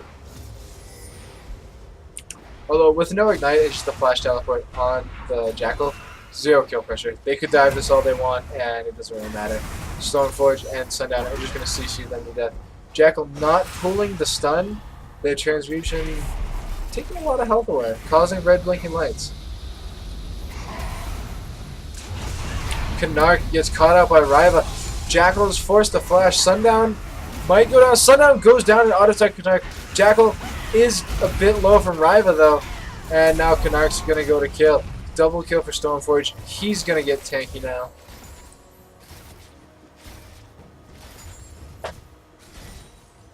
Bit of a misplay in the top lane. They waited long enough that Syndra knew that there was an option there. So Syndra went top lane, got a nice double stun off, and set up the kill almost perfectly for Canard to kill Sundown and then fall back and pick up a nice double kill for Stoneforge. These bindings are on point in the bot lane.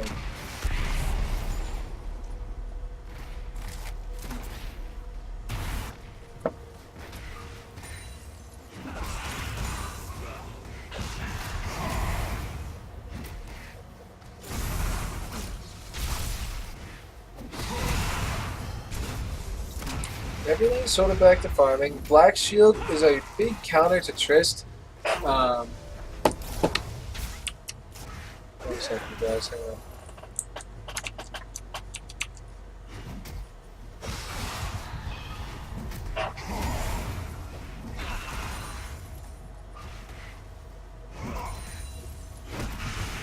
Sorry about it. Hello? Conflicts, you there?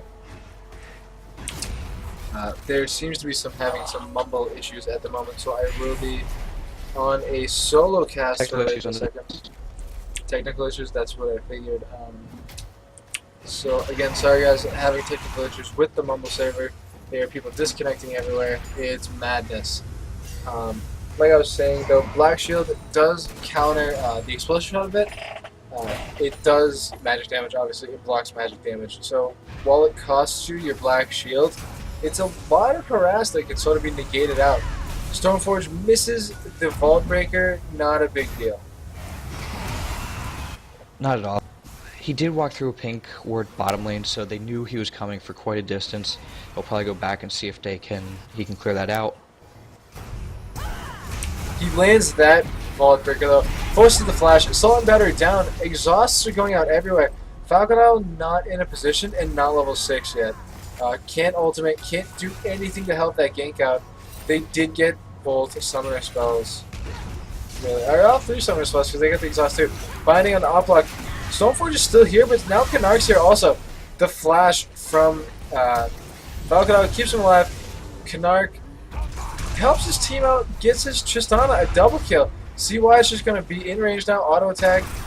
They're going to walk away from Falconel, try and keep him alive so that the reset jump can't get him close enough.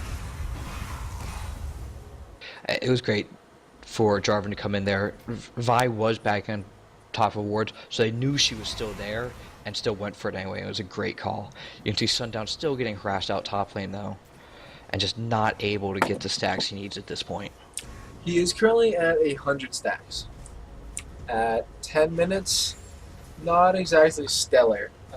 He is going to be having some problems later on with his farm and his relevancy in this game.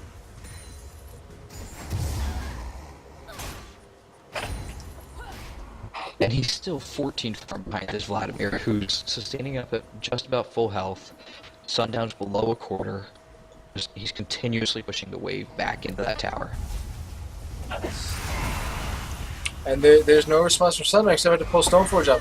And Stoneforge gets pulled. There's no assault and battery this time, so they're really just going to run after him. Ryva is also here. Flash, Force of Will, big pickup. Sundown gets it with the Pimp Cane. That's some stacks going over, and now some free farm. Stoneforge really shouldn't be taking this from him. He's behind enough as it is. Honestly, ignore the tower for now. Worry about Dragon. A Zenith Blade, bending the rules of time, still lands on the Broken. And Oplock saves the Shield of Daybreak, actually, for the Black Shield to fall off. Seawide gets caught up in the Flame Chompers, but Crocodile lost vision. We have none.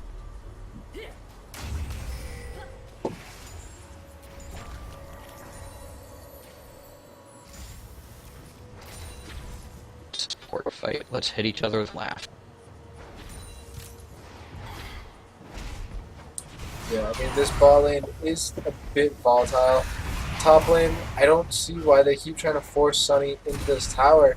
It's just costing him more minions than it's worth.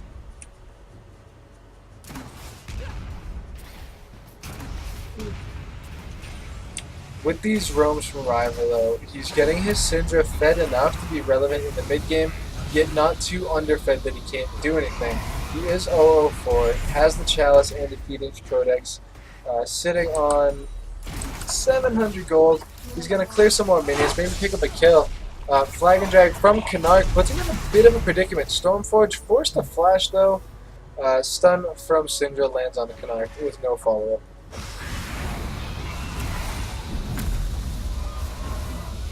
Sundown's actually hitting a spike now where every time he gets transfusion, he throws out a Wither and a Devastating Strike from his Q. And what that's been doing is it's been forcing Jackal to use his Sanguine Pool, and it's costing him more life than I feel like the Devastating Strike would. A lot of damage coming down on the Oplock. The Binding lands, and then the two-man Soul Shackles procs.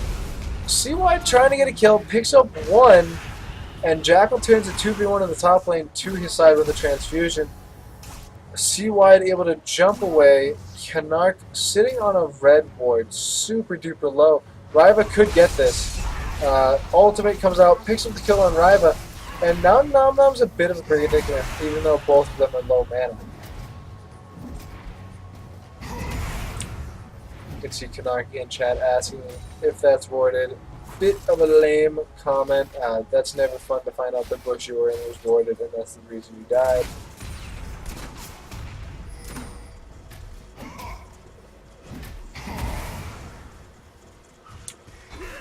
And Jackal's just going to sit in this top lane, shoving wave after wave into this tower until Sundown completely depletes his mana. And that's the part of this wave. I mean, that's what Vlad was big for back in his double AP comp days of yore, when it was fun to play. Oplock misses Zenith Blade, lands the Shield of Daybreak though, and is putting down tons of damage. However, Broken is in the area, and Crocodile is just going aggressive. Ends up winning the trade overall, and now Oplock flashes the Bloodbreaker. Zenith Blade coming in, Shield of Daybreak, lots of damage on the Stoneforge. Stoneforge gets the heal out, is gonna die. Seawide could have flashed aggressively and then jumped out. Bit disappointed. He had that shield. Lots of damage. Seawide picks up one kill. He can get the reset and pick up two. The shield is there. The Buster Shot doesn't pick up the kill, and then he dies to an auto attack from Broken. 2 for 2, but both kills going to Seawide. Really Digimental, I mean, he's 6-1-0 now. That Tristana is absolutely monstrous. Canark in a bad spot, gets stunned up. Soul Shackle's coming out. He decides it's not worth his time. Cataclysm into a 2-man shot with Black Shield coming out now. Nom Nom wants these kills, but can he get them? A flash dissonance onto Ryva. He gets one. The rocket from Falcon Isle, though, puts him super duper low. Is he going to try and outplay Broken? I don't think he is. I think he's going to clear the wave and just say goodnight to that lane.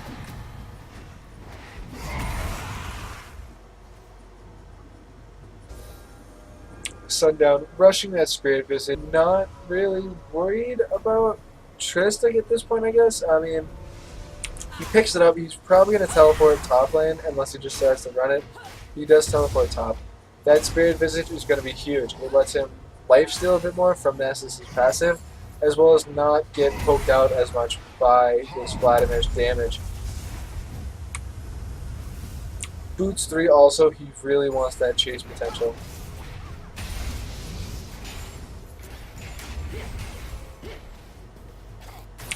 C-Wide and Oplock really shoving that wave out. They want to take this tower so they can start roaming and help their team, who is not in the best of situations right now.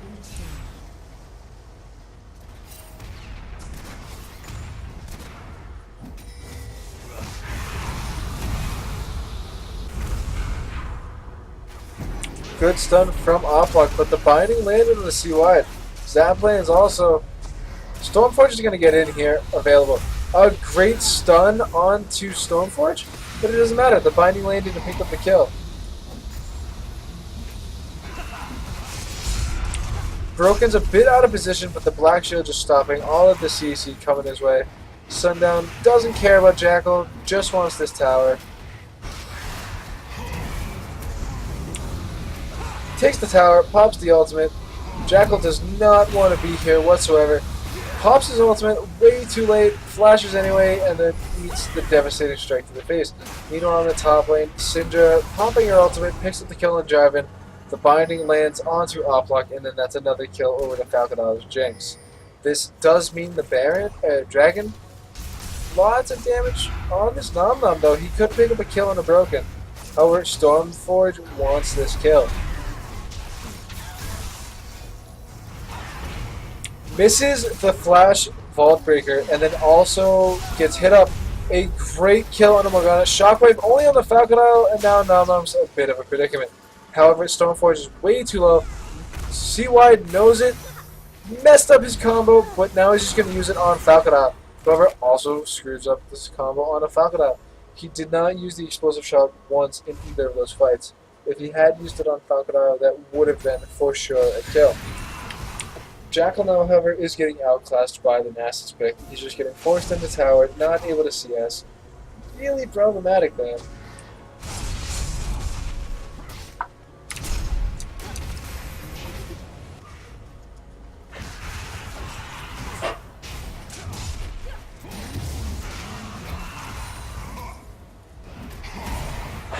I believe we are back.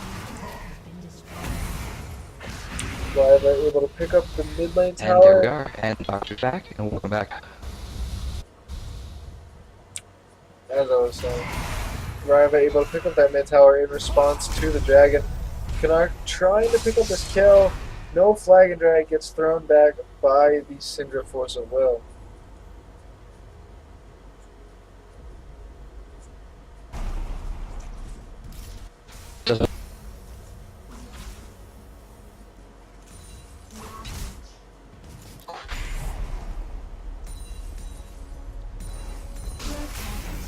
We really want this tower. Binding lands on the Oplock, but doesn't really matter. Triss is going to take that tower. Mid lane turret does go down on the purple side, and purple responds by taking outer bot tower.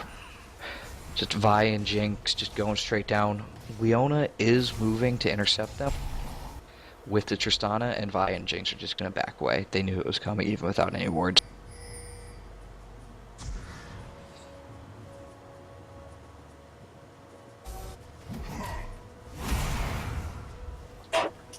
Sundown hitting, I believe, 300 stacks? I don't know. That's freaking... Nasus almost cuts off, and so you don't get all the numbers. Oblak in a bit of a hairy situation. Stormforge decides not to go for it. Knows Canark is around. Ultimate from Oblak lands huge. Flash Zenith Blade, flash from C wide. He has the red buff, but he's not where he wants to be.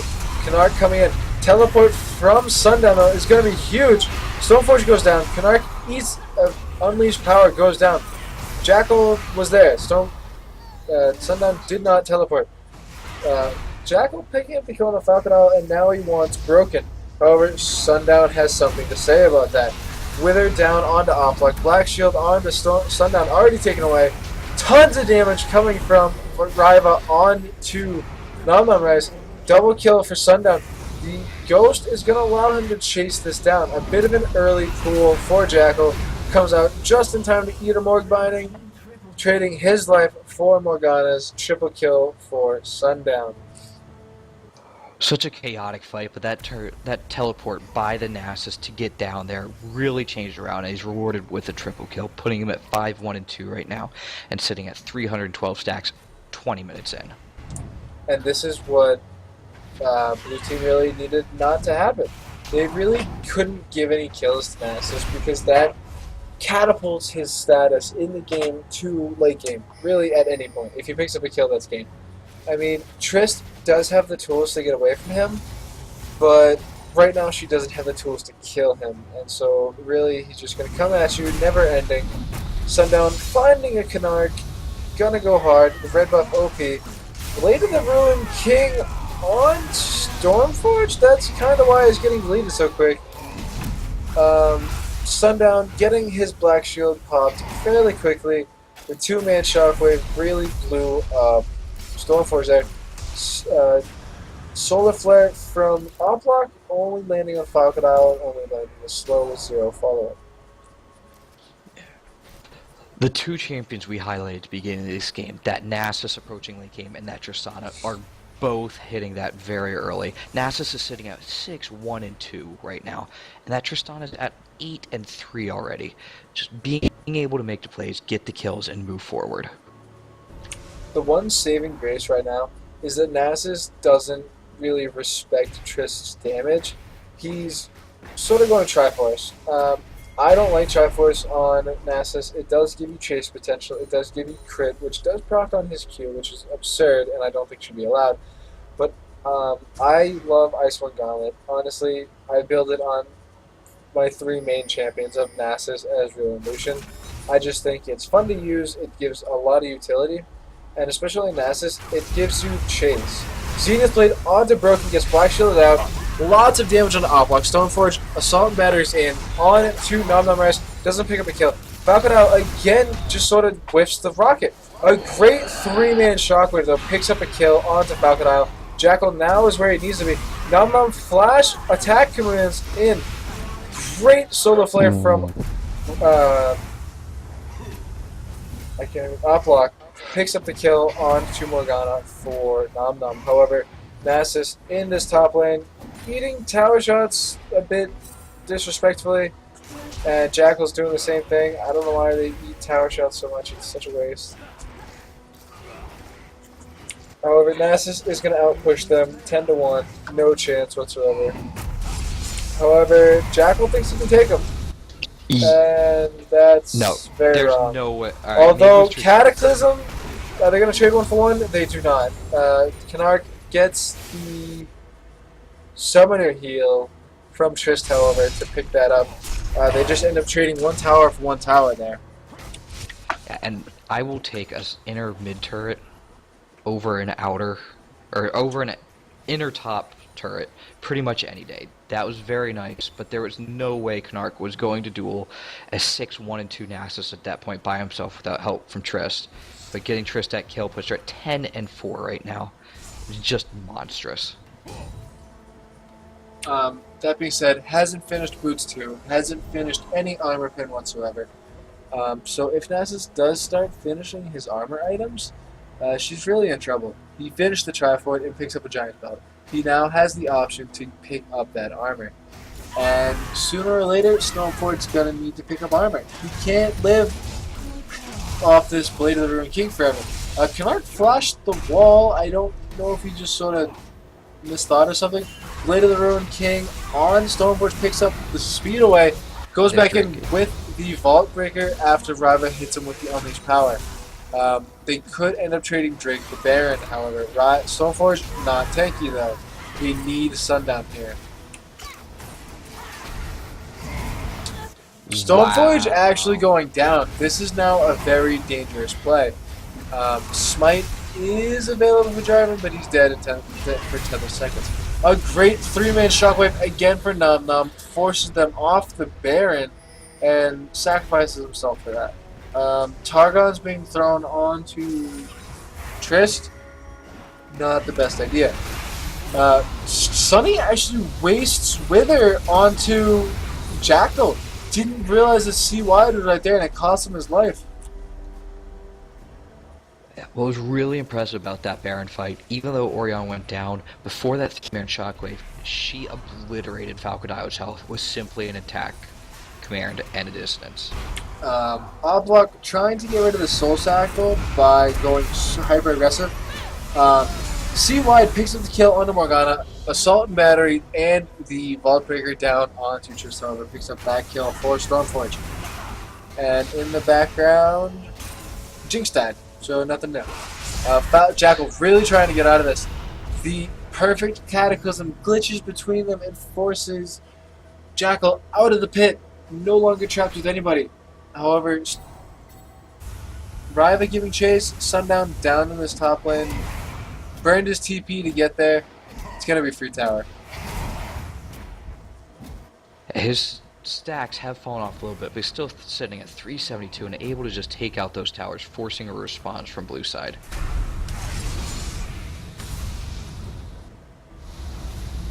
Knark thought about going in and then decided with Riva there, not worth his time. I'm going to get out and go farm something else.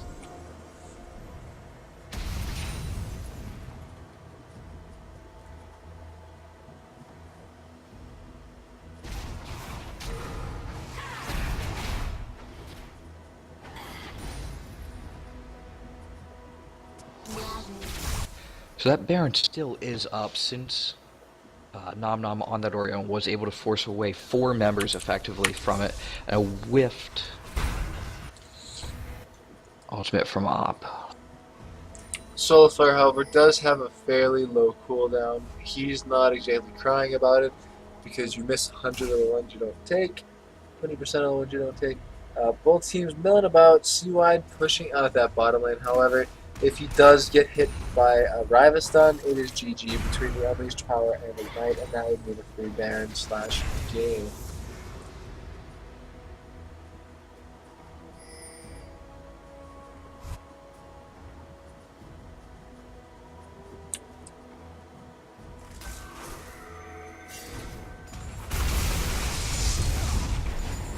Giving the red buff over to C-Wide. That could be big if he can actually paint this out properly. Stormforge, however, in the top lane, going for Jackal. Lots of damage coming down. Jackal forced to pull, but the Assault and Battery coming out from Stormforge. Just too much damage between the Blade of the Ruin King, the Phage, and the Spirit of the Alien. Jackal had no response.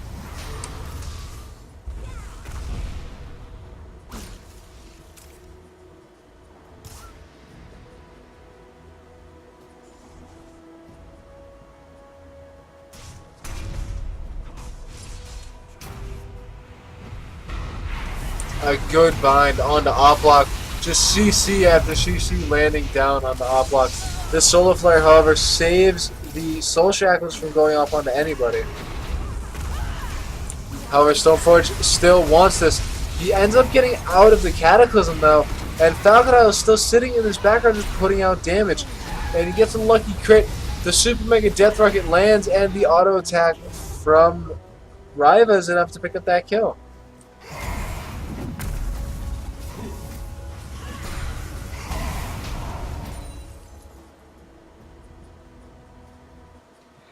A good fight for both sides. They only lost Morgana during that. He was just getting wailed out on by Trist. But they have 4 members. And,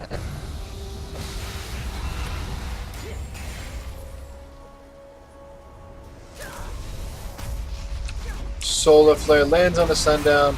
Sundown throwing the Wither down on Going to mid back. Op I Block. don't think it will do very much. Yeah, with Op Block and Jackal, they're not Whatsoever. exactly. And Jinx just does what she does.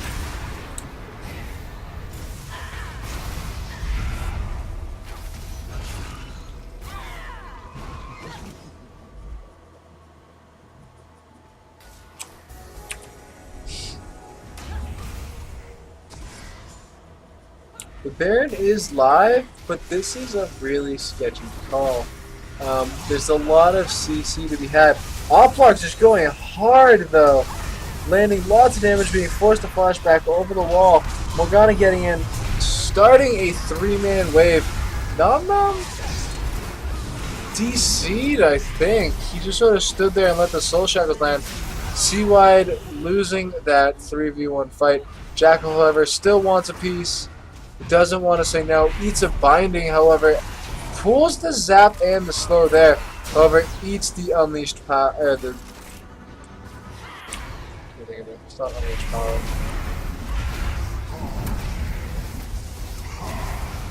Scatter the weak, forcing him away and not allowing anywhere near the super low squishy of Red Team.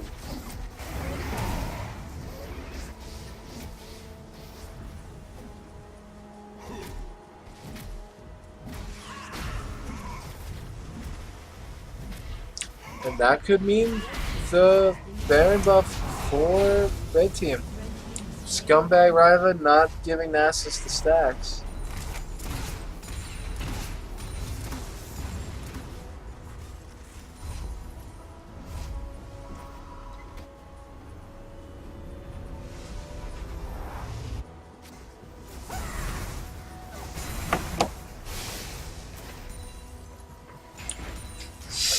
Stormforge going hyper aggressive, picking up a Sheen after the Phage, and a dagger means he's going for that Triforce build.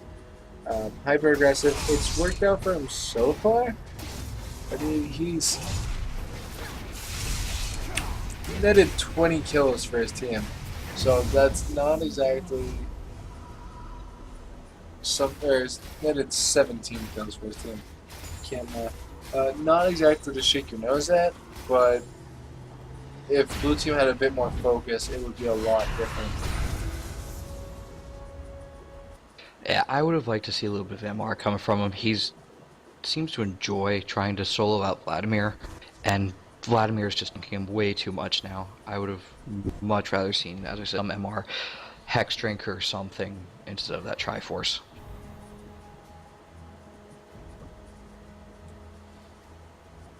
I mean, it is basically a 4 AP pump and then Trist.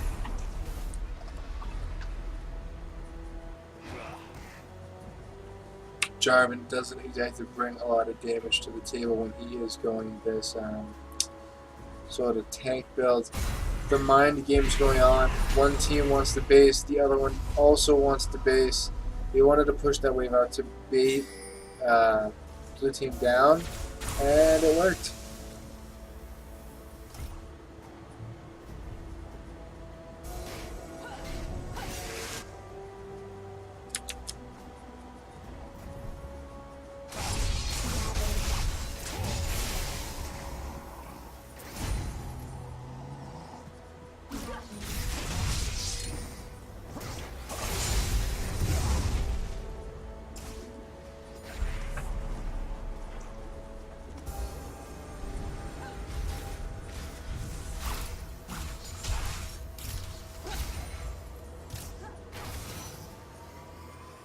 By charging up the Vault Breaker, jumps over the wall. Assault and Batter and Anonymous, half health down. Exhaust and Stoneforge just gets deleted.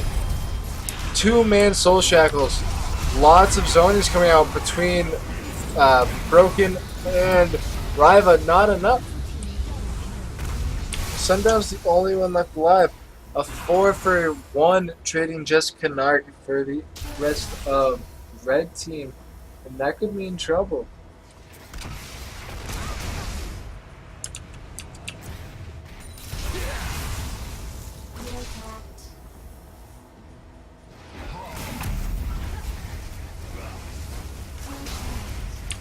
They are going to sort of juggle this tank aggro.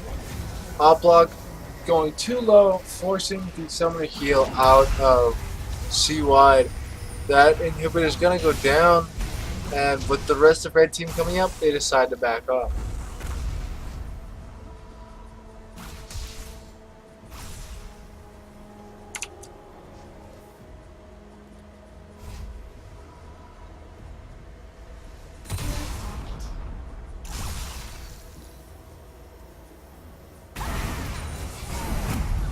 Stoneforge still clearing through these waves.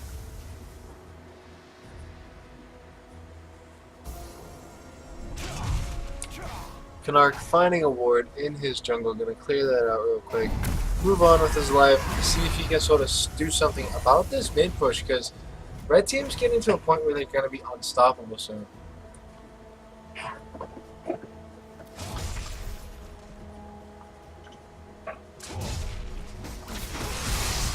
However, the wave clear coming from blue team is absurd. I mean, there's Orianna and Vladimir and Trist with a static. There's not a lot you can do against wave clear like that.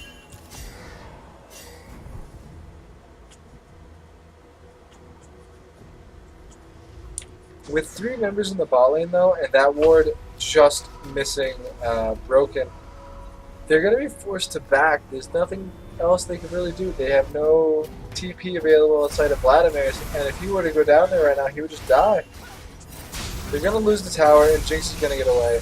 However, Canark could land a flag and drag on the Stoneforge, except he just cataclysms him instead, just on to getting a critical hit off and picking up the kill.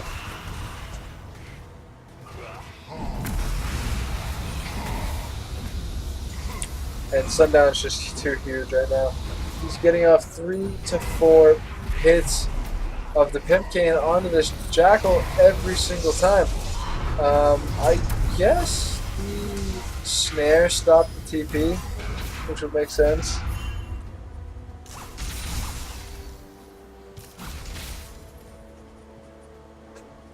If that were what happened, it was poorly mistimed by Vladimir. If he just waited a second or two, he could have waited out the teleport time that is required.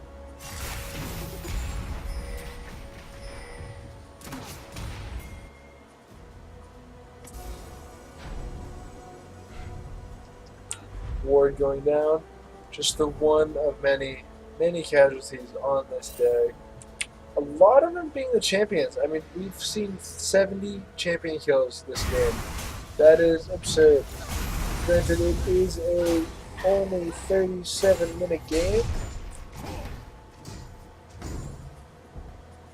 Hashtag bloodbath.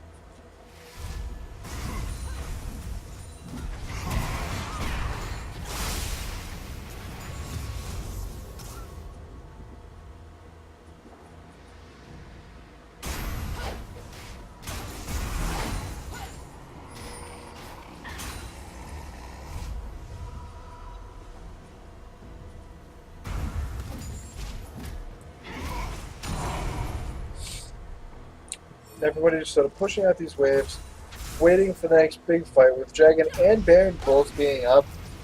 Expect to see teams sort of looking around there, getting some deep wards. Baron's huge though. I mean, it could make or break this game, and the fight around it's going to be the bigger. Broken was in a position.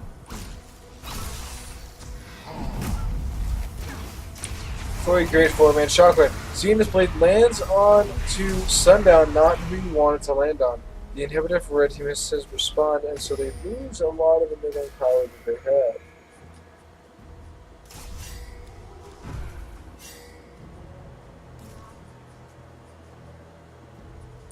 And now they have the chance to siege.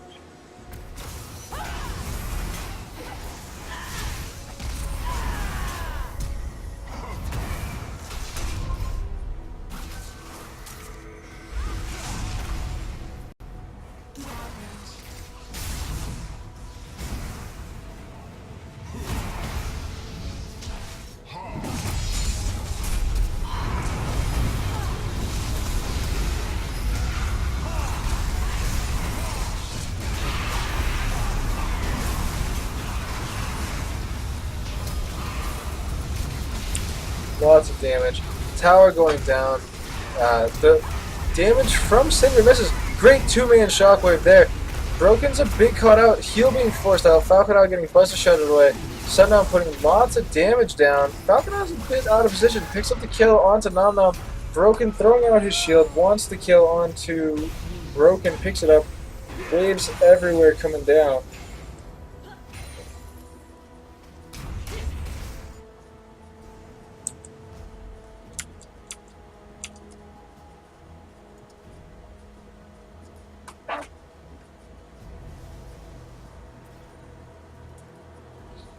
Technical difficulties across the board.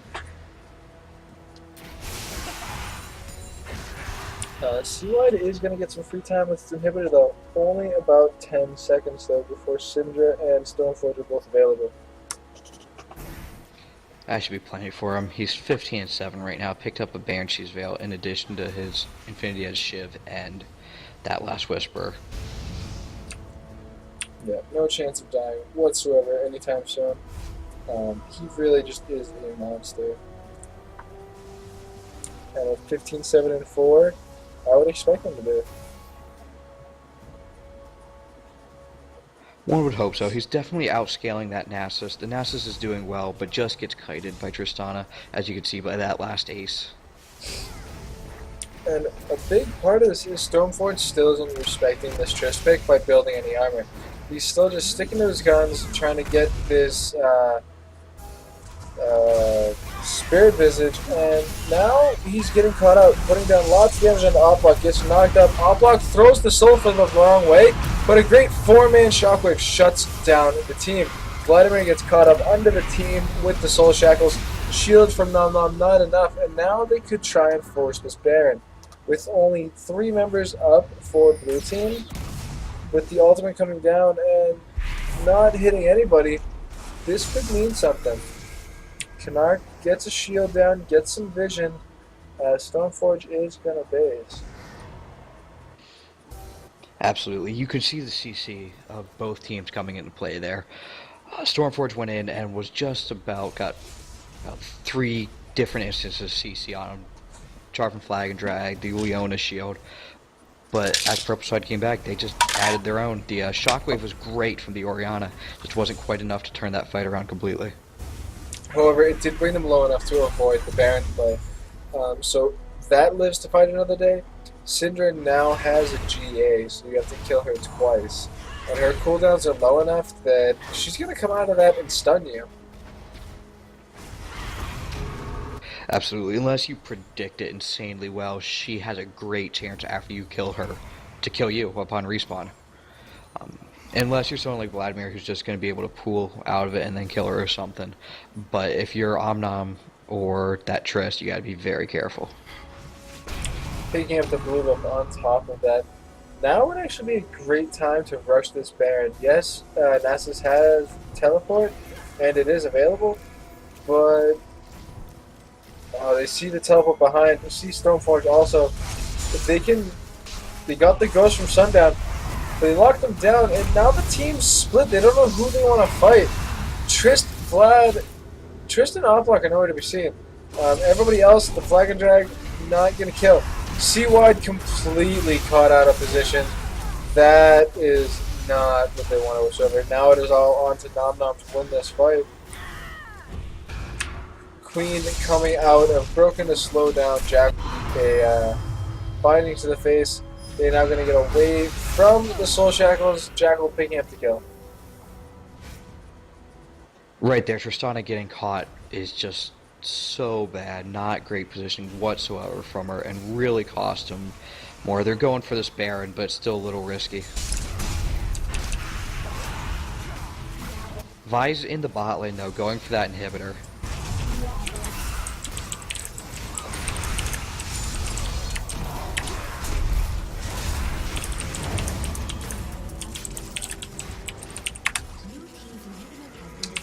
The inhibitor going down to the Vi.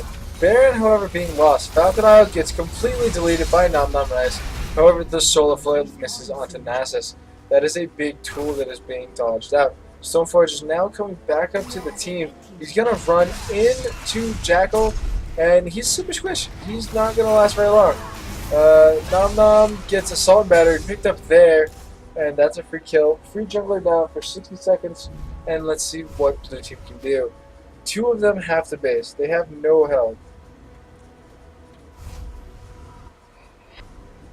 And running through the enemy jungle without any wards on a Vi build like that, where pretty much your only defensive item is that Banshee's Veil, is just asking for trouble. You almost killed Nom Nom on that Orianna short, but you didn't. And if you're not going to be able to blow someone up while going pretty much full offense... With Jinx being down for 15 seconds and then Stoneforge being down for another 30, they probably could have pushed a little bit harder on that and tried to take something more than they hit him. It was a 3v4. I think they're trying to play this safe and wait for the complete Trist carry, though. And she's almost at full item. She has that BF sword for what's going to be her last item, most probably, unless she decides to sell boots into a Zephyr.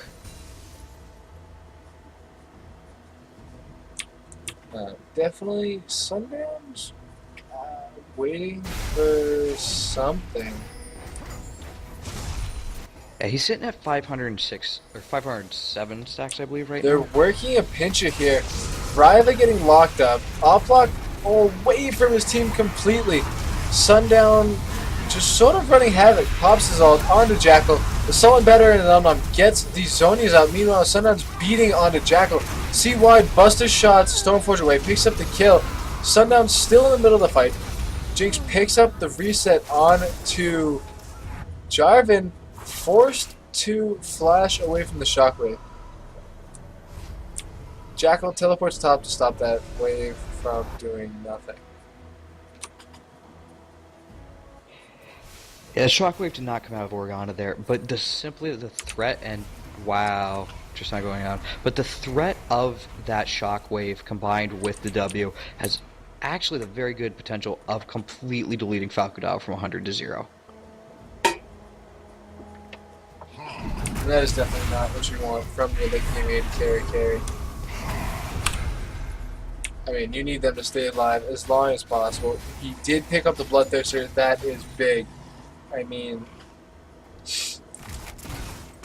just dying to golems is heartbreaking. That could be huge. He's still gone for 30 seconds, and red team's not pushing. They find it difficult to push into the Trist on top of super minions as it is. Actually, well, Dragon's up right now, and with that Trist down, I'd kind of like to see them go for that, and they're kind of ignoring it. They're slightly moving towards it now, and there's the ping for it. At this stage, Sundown is full items, Ryva is full items, Jinx is full items, and Morgana's full items. At this point, they're taking it so that blue team can't have it. I mean, everybody's level 18. Just about people are all max build.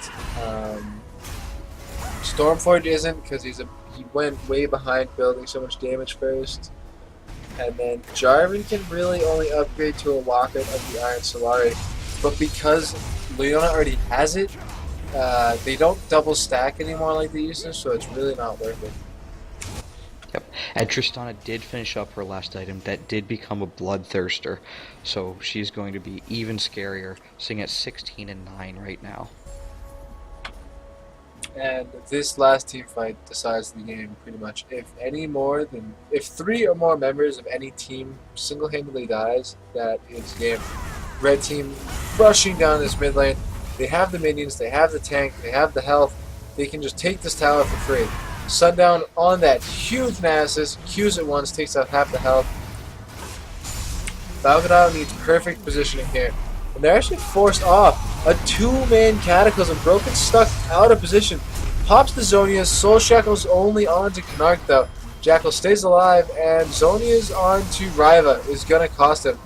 The rest of the team needs to kill him at least, because he is going to flash. However, the Vlad ultimate is enough to pick up the kill. Wow. And now they can collapse bottom and try and pick up the kill there. Black and try to get him over the wall. He has blue buffs, so those are going to be up fairly often. Dissonance trying to help him, and he eats a Morg Binding in the face.